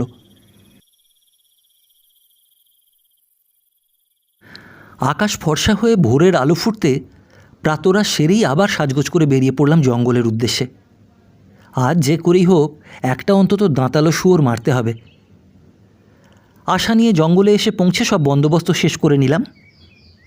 8টা নাগাদ হাঁকুয়ার দল এসে পৌঁছল। সূর্য তখন অনেকটা উঠে গেছে, রোদ কড়া হয়ে উঠেছে এর মধ্যেই। প্রথমে জঙ্গলের একটা কোণ বেছে নিয়ে ছোট রকমের হাঁকুয়া হলো, কিন্তু কিছুই পাওয়া গেল না। এরপর বড় জঙ্গলে হাঁকুয়ার পালা। এক জঙ্গল থেকে আরেক জঙ্গলে শুয়োর যাতায়াতের 2টো পথের পাশে বেশ খানিকটা ব্যবধান বজায় রেখে আমরা দুজনে দাঁড়ালাম। আমার পাশেই একটা ঝোপ। ঝোপের মধ্যে যতটা সম্ভব নিজেকে লুকিয়ে রেখেছি, চোখ খোলা সামনে। বেলা 10টা তখন। উজ্জ্বল রোদ্দুর তখন ঝলসাচ্ছে জঙ্গলে, গাছের মাথায় মাথায়। উত্তপ্ত হয়ে উঠেছে অরণ্য, বহ্নি জ্বালায় তেতে উঠেছে সব কিছু। রাইফেলের নলটাও তেতে আগুন, এত গরম যে তার গায়ে হাত রাখাই মুশকিল। বাঁশি বাজাতেই হাঁকুয়া শুরু হলো। হারে রে করে চিৎকার করে হাঁকুয়ার দল ঝাঁপিয়ে পড়ল জঙ্গলের মধ্যে। সঙ্গে ঘেউ ঘেউ করছে 2টো বাঘা দেশি কুকুর। একবার চিৎকার কম হয়ে এসে আবার সারা বন কাঁপিয়ে বেড়ে উঠতে লাগলো। জঙ্গলময় একটা উত্তেজনার ঢেউ প্রবাহিত হলো। উত্তেজনার সঙ্গে কেমন এক বুক কাঁপানো অনুভূতি ঘিরে ধরল এসে। ঝোপের পাশেই দাঁড়িয়ে আছি চুপচাপ, তীক্ষ্ণ দৃষ্টি সামনে শিকারের অপেক্ষায় খোলা।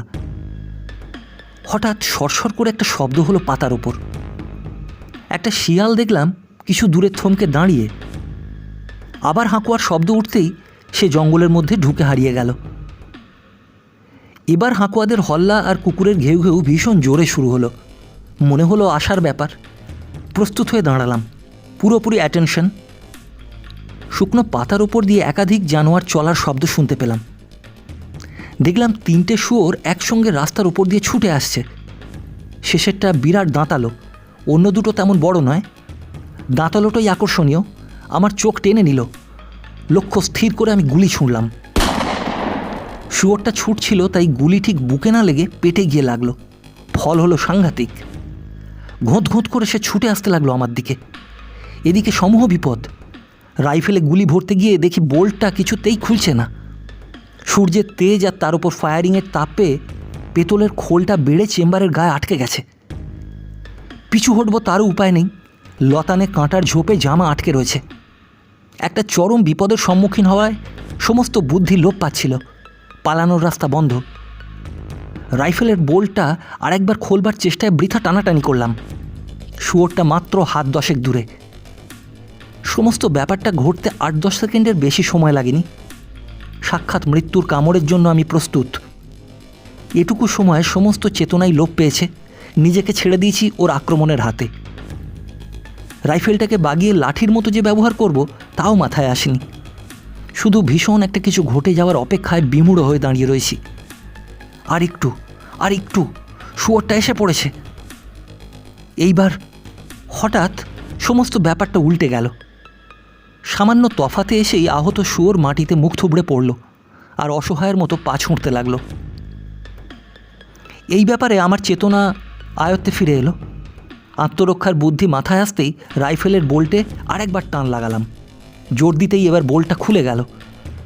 সঙ্গে সঙ্গে আর এক গুলিতে শুয়োরটার ভবলীলা সাঙ্গ করলাম।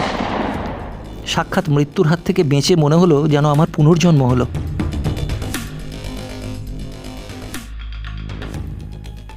বাঘ?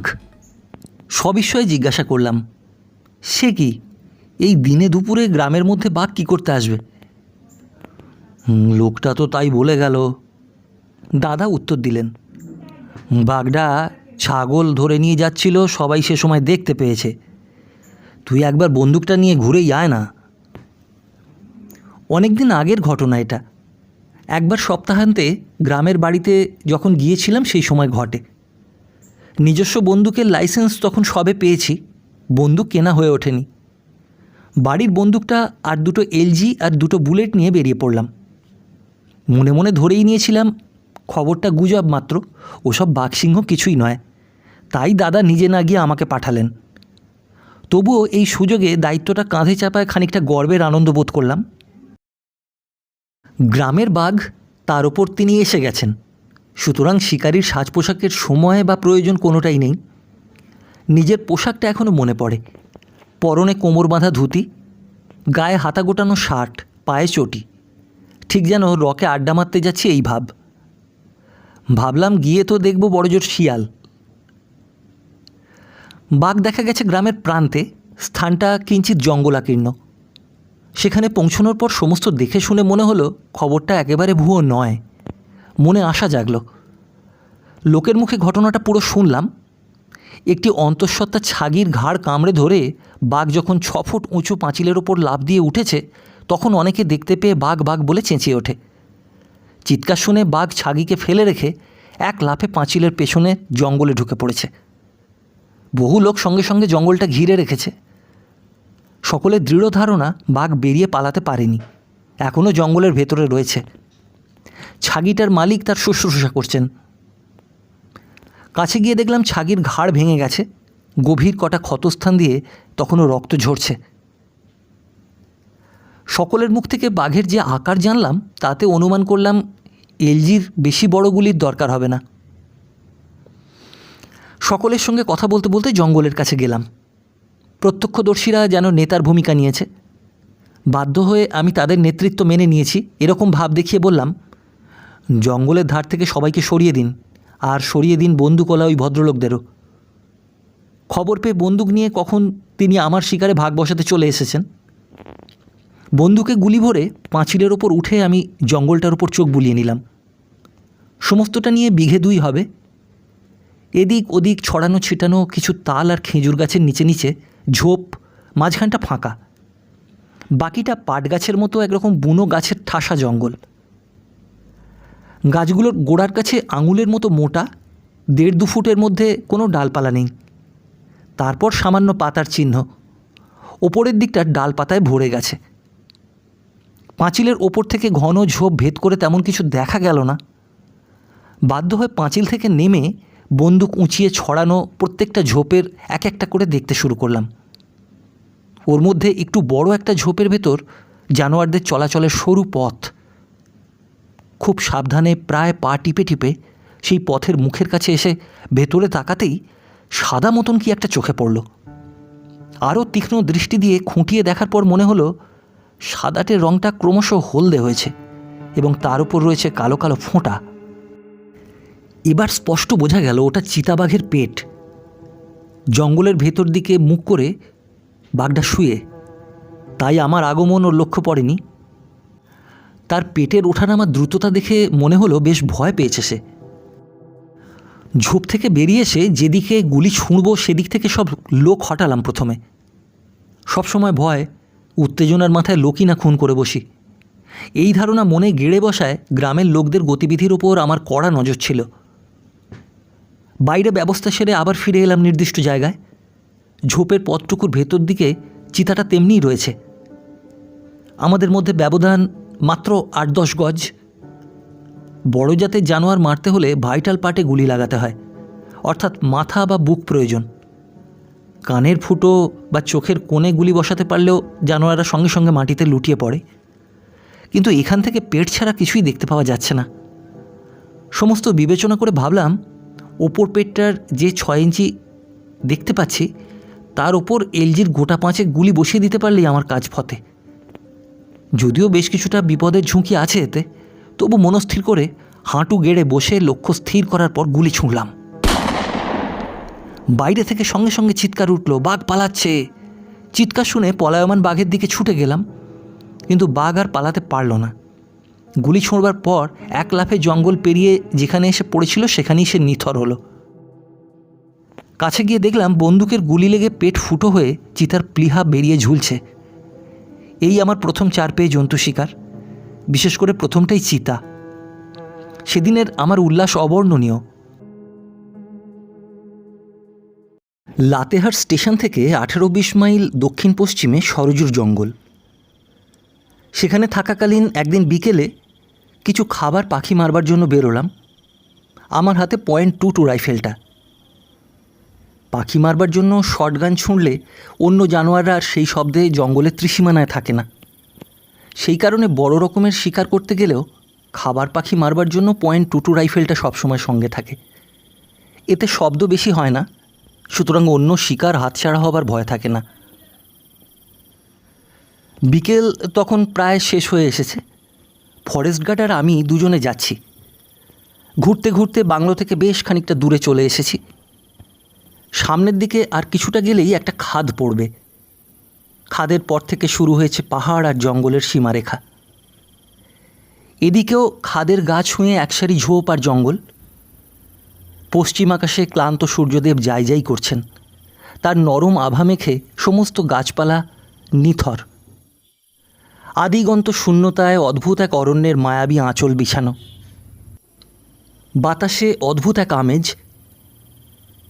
খাদ থেকে 30 দূরে আমাদের দিকে ছোট একটু ঝোপ মতো, তার ভেতর আকাশের দিকে রিজু শরীর তুলে প্রহরীর মতো দাঁড়ানো গোটা 3-4 বিশাল গাছ।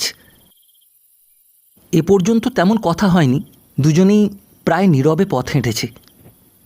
ঝোপটার নিকটবর্তী হতেই ফরেস্ট গার্ড বলল, ওই বড় গাছগুলোর কোনো একটার মাথায় হরিয়াল ডাকছে। ওর কথা সত্যি, আমার কানে সেই শব্দ ভেসে এলো। তাড়াতাড়ি শব্দ লক্ষ্য করে আন্দাজে একটা ঝোপের কাছে এসে ঝোপটাকে ডান পাশে রেখে একটা বড় গাছের নিচে গিয়ে দাঁড়ালাম। আমার দৃষ্টি এতক্ষণ গাছের ডগায় নির্দিষ্ট ছিল। পায়ে ছিল হান্টিং কেডস, পা টিপে টিপে চলে এসেছি। কোনো শব্দ হয়নি সেজন্য।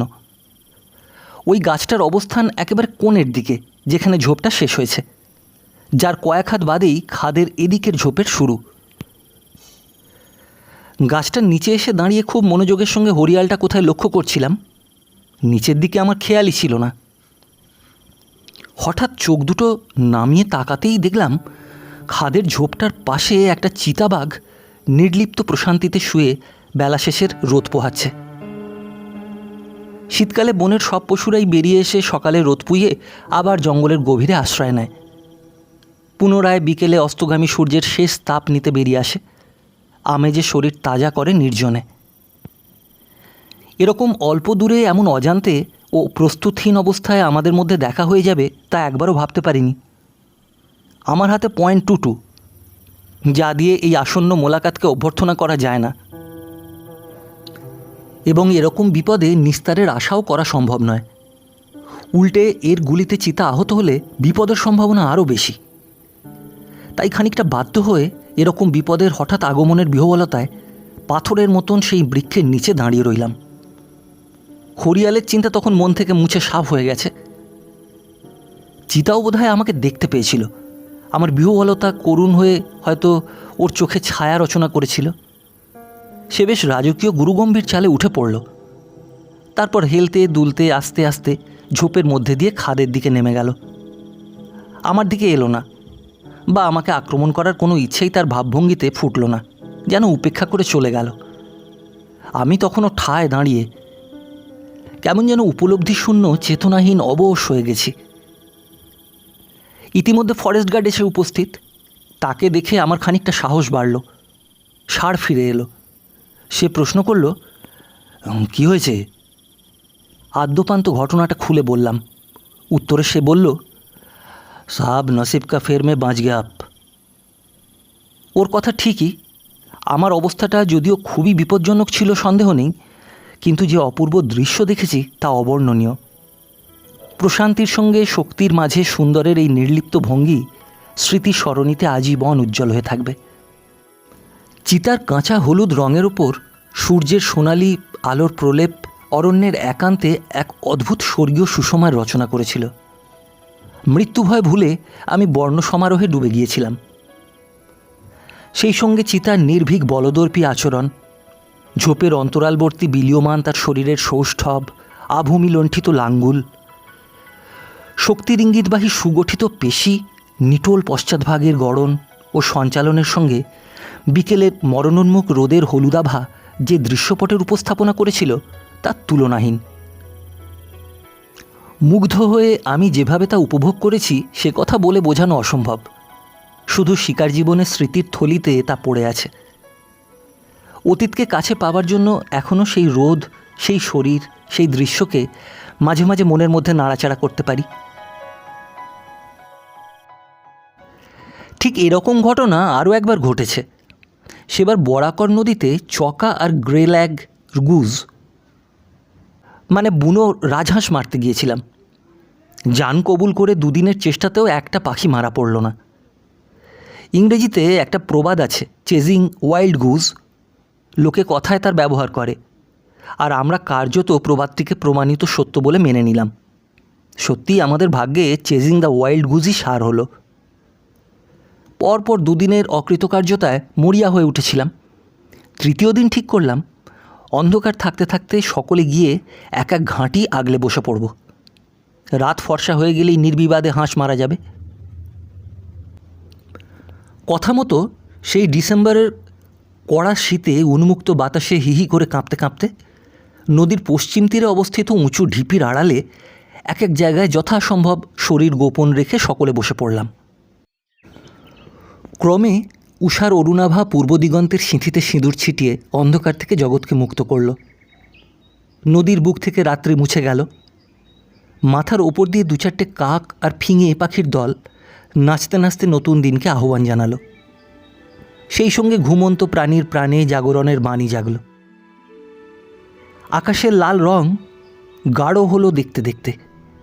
সূর্যদেব তমসাবৃত পশ্চাৎপট থেকে সামনে এসে সহাস্য মুখে দাঁড়ালেন। তাঁর শরীরের সুবর্ণ কান্তিতে উজ্জ্বল হয়ে উঠল দিক বিদিক। তখন সবে সূর্যের সেই প্রথম আলোর রেশ এসে পড়েছিল নদীর এপারের উঁচু ঢিপিগুলোর মাথায়, গাছের চূড়োয়। স্বর্ণালী আলোয় ঝিকিমিকি গাছের মাথায় নেশায় বুঁদ হয়ে যাওয়া মানুষের মতো তাকিয়েছিলাম। যদিও বন্দুক হাতে শিকারীর পোশাকের সঙ্গে এই ভাবালুতা নিজের কাছেই বেখাপ্পা লাগছিল, তবুও এমন নদীর তীর, শীতের কুয়াশা মাখা ভোর, গাছের মাথায় রঙের মাখামাখি, নির্জন শূন্যতার একাকিত্ব, সমস্ত পারিপার্শ্বিকের মুগ্ধ করা ভিড় থেকে মনকে একাগ্র আয়ত্তে আনতে পারছিলাম না। বিমোহিত হয়ে বিস্মিতভাবে চেতনার নয়ন মেলে ভুলেছিলাম নির্দিষ্ট কর্ম থেকে। এমন সময় সহসা সামান্য দূরে শেয়ালের ডাকের মতো আওয়াজ হলো। আওয়াজটা কানে যেতেই দেহকে যথাসম্ভব গোপন করে ধীরে ধীরে শব্দ লক্ষ্য করে মাথা তুললাম। 30-40 হাত দূরে চোখ পড়তেই দৃষ্টি স্থির হয়ে গেল। দেখলাম একটা ঢিবির ওপর সদ্য দৃশ্যমান সূর্যের দিকে তাকিয়ে প্রমাণ সাইজের একটা নেকড়ে বাঘ মাঝে মাঝে তার মুখটা সামান্য আকাশের দিকে উঁচু করে ডাকছে। সেও যেন এই বর্ণালী শোভাকে আপন অন্তরে অনুভব করে প্রথম আলোকে স্বাগত জানাচ্ছে। এরকম ডাককে ইংরেজিতে ইয়েল্প বলা হয়। তার শরীরেও সোনা আলো এসে লেগেছে। একটা উঁচু ঢিবির ওপর নিশ্চিন্ত একটি পশুর প্রত্যুষের আমেজ, সঙ্গে এখানকার এই অনবদ্য দৃশ্যের সোনালি সবুজ, ঘন নীল রঙের অপূর্ব ছোপ। দেখতে দেখতে মনে হলো কোনো বিশ্ববিখ্যাত শিল্পীর হাতে তৈরি ল্যান্ডস্কেপ দেখছি।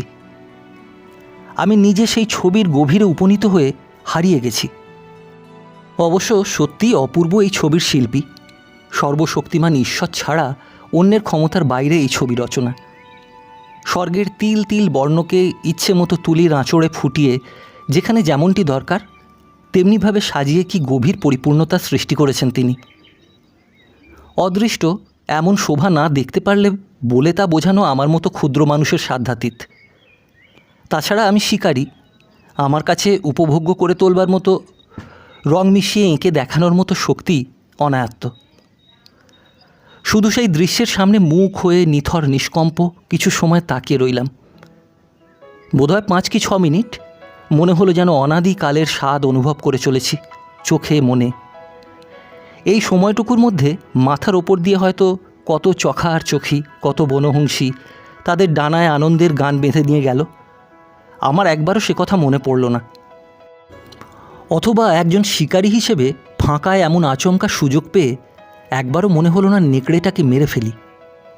শুধু অভিভূত নিজেকে এই দৃশ্যের হাতে সমর্পণই যেন আমার একমাত্র কর্তব্য। নেকড়েটা ঢিবির ওপর থেকে নেমে মিলিয়ে গেল, সঙ্গে সঙ্গে আমার চমক ভাঙল। তখনও লক্ষ্য করছি পরবর্তী ঢিবির ওপর উঠে সে আর একবার সূর্যকে দেখল, তারপর ধীরে ধীরে তীরবর্তী জঙ্গলের সবুজের মধ্যে অদৃশ্য হলো। নেকড়ে মিলিয়ে যেতেই অনুভূতি থেকে স্বর্গস্বাদ মুছে গেল। আমার শিকারী রূপ হঠাৎ আত্মপ্রকাশ করল।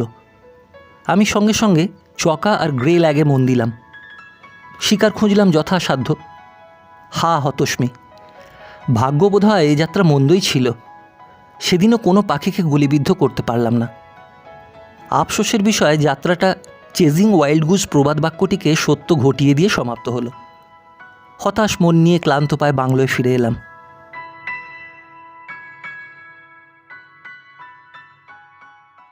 শিকারের নেশার মধ্যে গোপনে একটা হিংস্র মনোভাব বাসা বাঁধে, এ কথা মনে করলে শিকারীদের প্রতি শুধু অবিচার করা হবে তাই নয়, তাদের মনকে বোঝার ব্যাপারেও একটা মস্ত বড় ভুল থেকে যাবে। শিকারীদের চরিত্র বা তাদের অরণ্যের প্রতি ঝোঁককে বিশ্লেষণ করলে দেখা যাবে একটা অ্যাডভেঞ্চারের চিরন্তন নেশা, রক্তের মধ্যে অদ্ভুত উন্মাদনা, যার প্রতি মুহূর্তে বিপদের সম্ভাবনা, মৃত্যুকে ছায়ার মতো সঙ্গী করে ঘুরে বেড়ানোর মধ্যে যে বিজয়ী বা শক্তিমানের বেঁচে থাকার আনন্দ, তার প্রতি এরা আকৃষ্ট। দ্বিতীয়ত, অরণ্যের ঘেরাটোপে প্রকৃতির নিজস্ব একটা ভাষা আছে, তাই দিয়ে অহরহ সে আমাদের ডাকে। শহরের যান্ত্রিকতায় কিছু মানুষ তা ভুলে যায়, কিন্তু শিকারী মন ভোলে না, বারবার অরণ্যের ডাকে সাড়া দেয়। প্রকৃতির বুকে বিচরণেই তাদের সুখ। সেখানে তারা যেন অন্যতর স্বাদ, জীবনে অন্য রকমের মুক্তি পায়। সামাজিক কারণে শহরেই তাদের থাকতে হয়। মাঝে মাঝে শিকারের নাম করে ছুটে যায় প্রকৃতির লাবণ্যের আড়ালে। সভ্যতার মায়াপাশে দম বন্ধ হয়ে আটকে থাকতে থাকতে বাঁধা ধরা জীবনের বাইরে পা দিয়ে এই মানুষরা হাঁপ ছাড়ে। এই স্বাধীন মুক্ত জীবনে তাদের শহরবাসের একঘেয়েমির রূপান্তর ঘটে। অরণ্যচারী অন্য পশুদের মতো সেও স্বইচ্ছায় অবাধে যেখানে যতক্ষণ খুশি বিচরণ করতে পারে। শ্যামল গভীর অরণ্য, তার অন্তরের নিবিড় দুপুর, শাল, মহুয়া, আমলকি প্রভৃতি গাছের ভিড়, শূন্য রুক্ষ প্রান্তর, দিগন্ত বিস্তৃত পাহাড়ের অনড় ঢেউ, নীল শোভা, এ সবই স্বাভাবিকভাবে মনকে উদার করে। শিকারের নেশার সঙ্গে এসবের আকর্ষণ বিশেষভাবে জড়িয়ে থাকে। দিনের আলোয় জঙ্গলের রূপ সত্যি সুন্দর। ধ্যান গম্ভীর মহিরুহের সঙ্গে লতাগুল্মের আত্মীয়তা, বিভিন্ন বর্ণের মুক্ত পাখির কাকলিতে মুখর সারা অঞ্চল। আবার কুটিল রাত্রে সাপদের নিঃশব্দ পদসঞ্চারে, নিস্তব্ধতার প্রাকৃতিক শব্দে কেমন গা ছমছম করা ভয় দম বন্ধ হয়ে আসে। উলঙ্গ রাত্রের নিচে অন্য আরেক রূপের পসরা নিয়ে জঙ্গল স্থির হয়ে দাঁড়িয়ে থাকে। তখন প্রতিটি রোমকূপে স্নায়বিক রোমাঞ্চের অনাস্বাদিত ঢেউ লাগে, শরীর ভরে যায় শিহরণের স্বাদে। গভীর বনের অভ্যন্তরে যে মানুষ বাস করে, তাদের জীবনের প্রতি পদে এই উন্মাদনা। বীরভোগ্যা বসুন্ধরা প্রবাদকে স্বপ্রমাণিত করে তাদের বাঁচতে হয়। পশুরা যেমন তাদের মধ্যে এক অলক্ষ্য প্রতিযোগিতার মাধ্যমে বেঁচে থাকে, সেখানে পড়ে মানুষও অহরহ এই প্রতিযোগিতার সংগ্রামে মেতে ওঠে। একে অন্যের নির্দিষ্ট সীমানায় হাত বাড়ালেই লড়াইয়ের সূত্রপাত হয়, জীবনপণ যুদ্ধ। আবহমান কাল থেকে এই চলে আসছে, হার জিত হয় দুপক্ষেরই। অরণ্য নিকটবর্তী বস্তির আশেপাশে গৃহপালিত পশু পাখি ধরতে এসে জানোয়াররা হামেশা প্রাণ দেয়, তেমনি মানুষ যখন অরণ্য অভ্যন্তরে কাঠ, মধু আহরণে যায়, তখন তাকেও এই প্রাণপাতের ঝুঁকি নিতে হয়। বিপদ পদে পদে। মৃত্যু এখানে উভয় পক্ষের হাতের কাছেই ঘোরাঘুরি করে। যে যখন তাকে আলিঙ্গনে আহ্বান করে সেই তাকে সহজে পেয়ে যায়। এই প্রতিযোগিতায় অনন্তর যুদ্ধে বেঁচে থাকবার জন্য প্রতি মুহূর্তের সংগ্রাম শুনে দূরে শহরের কৃত্রিম আরামের নিভৃতে বসে আমরা ভাবি, কি সাংঘাতিক কাণ্ড, কি মর্মান্তিক মৃত্যু বা অদ্ভুত সাহস প্রদর্শন। কিন্তু অরণ্যনিবাসী পশু মানুষ উভয়ের কাছেই এসব ঘটনা তুচ্ছ, নিত্য নৈমিত্তিক পর্যায়ভুক্ত ঘটনা মাত্র, কোনো সাহস বা সুযোগের ব্যাপার নয়। এখানে বাঁচতে হলে এভাবেই বাঁচতে হয়। জন্ম থেকে আমৃত্যু এখানকার মানুষ চাঁদের আলো, সূর্যের ঝলসানো রোদ, সবুজ বৃক্ষের মনোরম শোভা দেখে। তারপর পশুদের পরাক্রম, রাত্রির কুটিল অন্ধকার, বন্য হিংস্রতার নিঃশ্বাস গায়ে মেখে পৃথিবী থেকে একদিন বিদায় নেয়। হিংস্রতা, দৈনন্দিন প্রতিদ্বন্দ্বিতাই শুধু এখানের অধিবাসীদের একমাত্র পরিচয় নয়। ভিন্নতর ক্ষেত্রে মায়া, মমতা, সরলতার স্পর্শ দিয়ে পরকে আপন করবার অদ্ভুত ক্ষমতাও অসাধারণ। পালামৌ অঞ্চলের কথা আমি জানি। ছোটনাগপুরের জঙ্গল বহু ঘুরেছি। সেখানে প্রতি ক্ষেত্রে যে অপূর্ব অভিজ্ঞতা সঞ্চয় হয়েছে তা আমার স্মৃতিতে আজীবন উজ্জ্বল হয়ে থাকবে। সেখানে তখনও এত জনসমাগম ছিল না। এক পাহাড়ের মাথায় ছবির মতো এক ডাকবাংলোতে একবার ছিলাম। কি নির্জন শান্ত সেই স্থান, কি নিবিড় সুখানুভূতি সেখানের বাতাসে। রাত্রির প্রদীপ্ত পদসঞ্চারের সঙ্গে সঙ্গে ওখানকার ঝাড়ুদার, খানসামারা সব ঘরে ঢুকে বসে থাকতো প্রাণের মায়ায়। জিজ্ঞাসা করেছি, কি ব্যাপার? উত্তরে বলেছে, এখন তো জানোয়ারদের রাজত্ব। সত্যিই তাই। গভীর অন্ধকারে বাইরে তখন অরণ্যচারী জন্তুদের রাজত্ব। সে সময় অন্যের অনধিকার প্রবেশ তারা মুখ বুজে সহ্য করবে না। লোকমুখে শুনেছিলাম এখানকার প্রাকৃতিক সৌন্দর্য অনবদ্য। গিয়ে দেখলাম যা শুনেছি তার এক বর্ণও অত্যুক্তি নয়। ডাকবাংলো থেকে অদূরে কোয়েল নদীর ওপারে নিরালা সূর্যোদয় প্রতিদিন দেখতাম। নদীর স্বচ্ছ জলে দিনান্তে গোপন সূর্যের বর্ণচ্ছটার আলপনা এখনও হৃদয়ের নিচে অদৃশ্য ছবি এঁকে স্মৃতিতে বেঁচে আছে। অথচ যেখানকার সকালের সূচনায় এমন একান্ত উদাস রঙের মাখামাখি, সেখানকার রাত্রের রূপ কি ভয়ঙ্কর। মৃত্যু যেন ওঁত পেতে বসে আছে প্রতিটি বৃক্ষের অন্ধকারের নিচে। জানোয়ার দেখার জন্য মোটরে করে ঘুরেছি ঠাস বুনন লতাপাতা আর জঙ্গলের মধ্যে। কি প্রগাঢ় অন্ধকার! গাড়ির হেডলাইটের আলোর পেছনে এক রহস্যময় বিভীষিকা যেন লুকিয়ে আছে। আলো নেভালেই মনে হচ্ছিল এতক্ষণের অপেক্ষমান অন্ধকার যেন গাছগাছালি নিয়ে হুড়মুড় করে আমাদের ঘাড়ে এসে পড়ছে।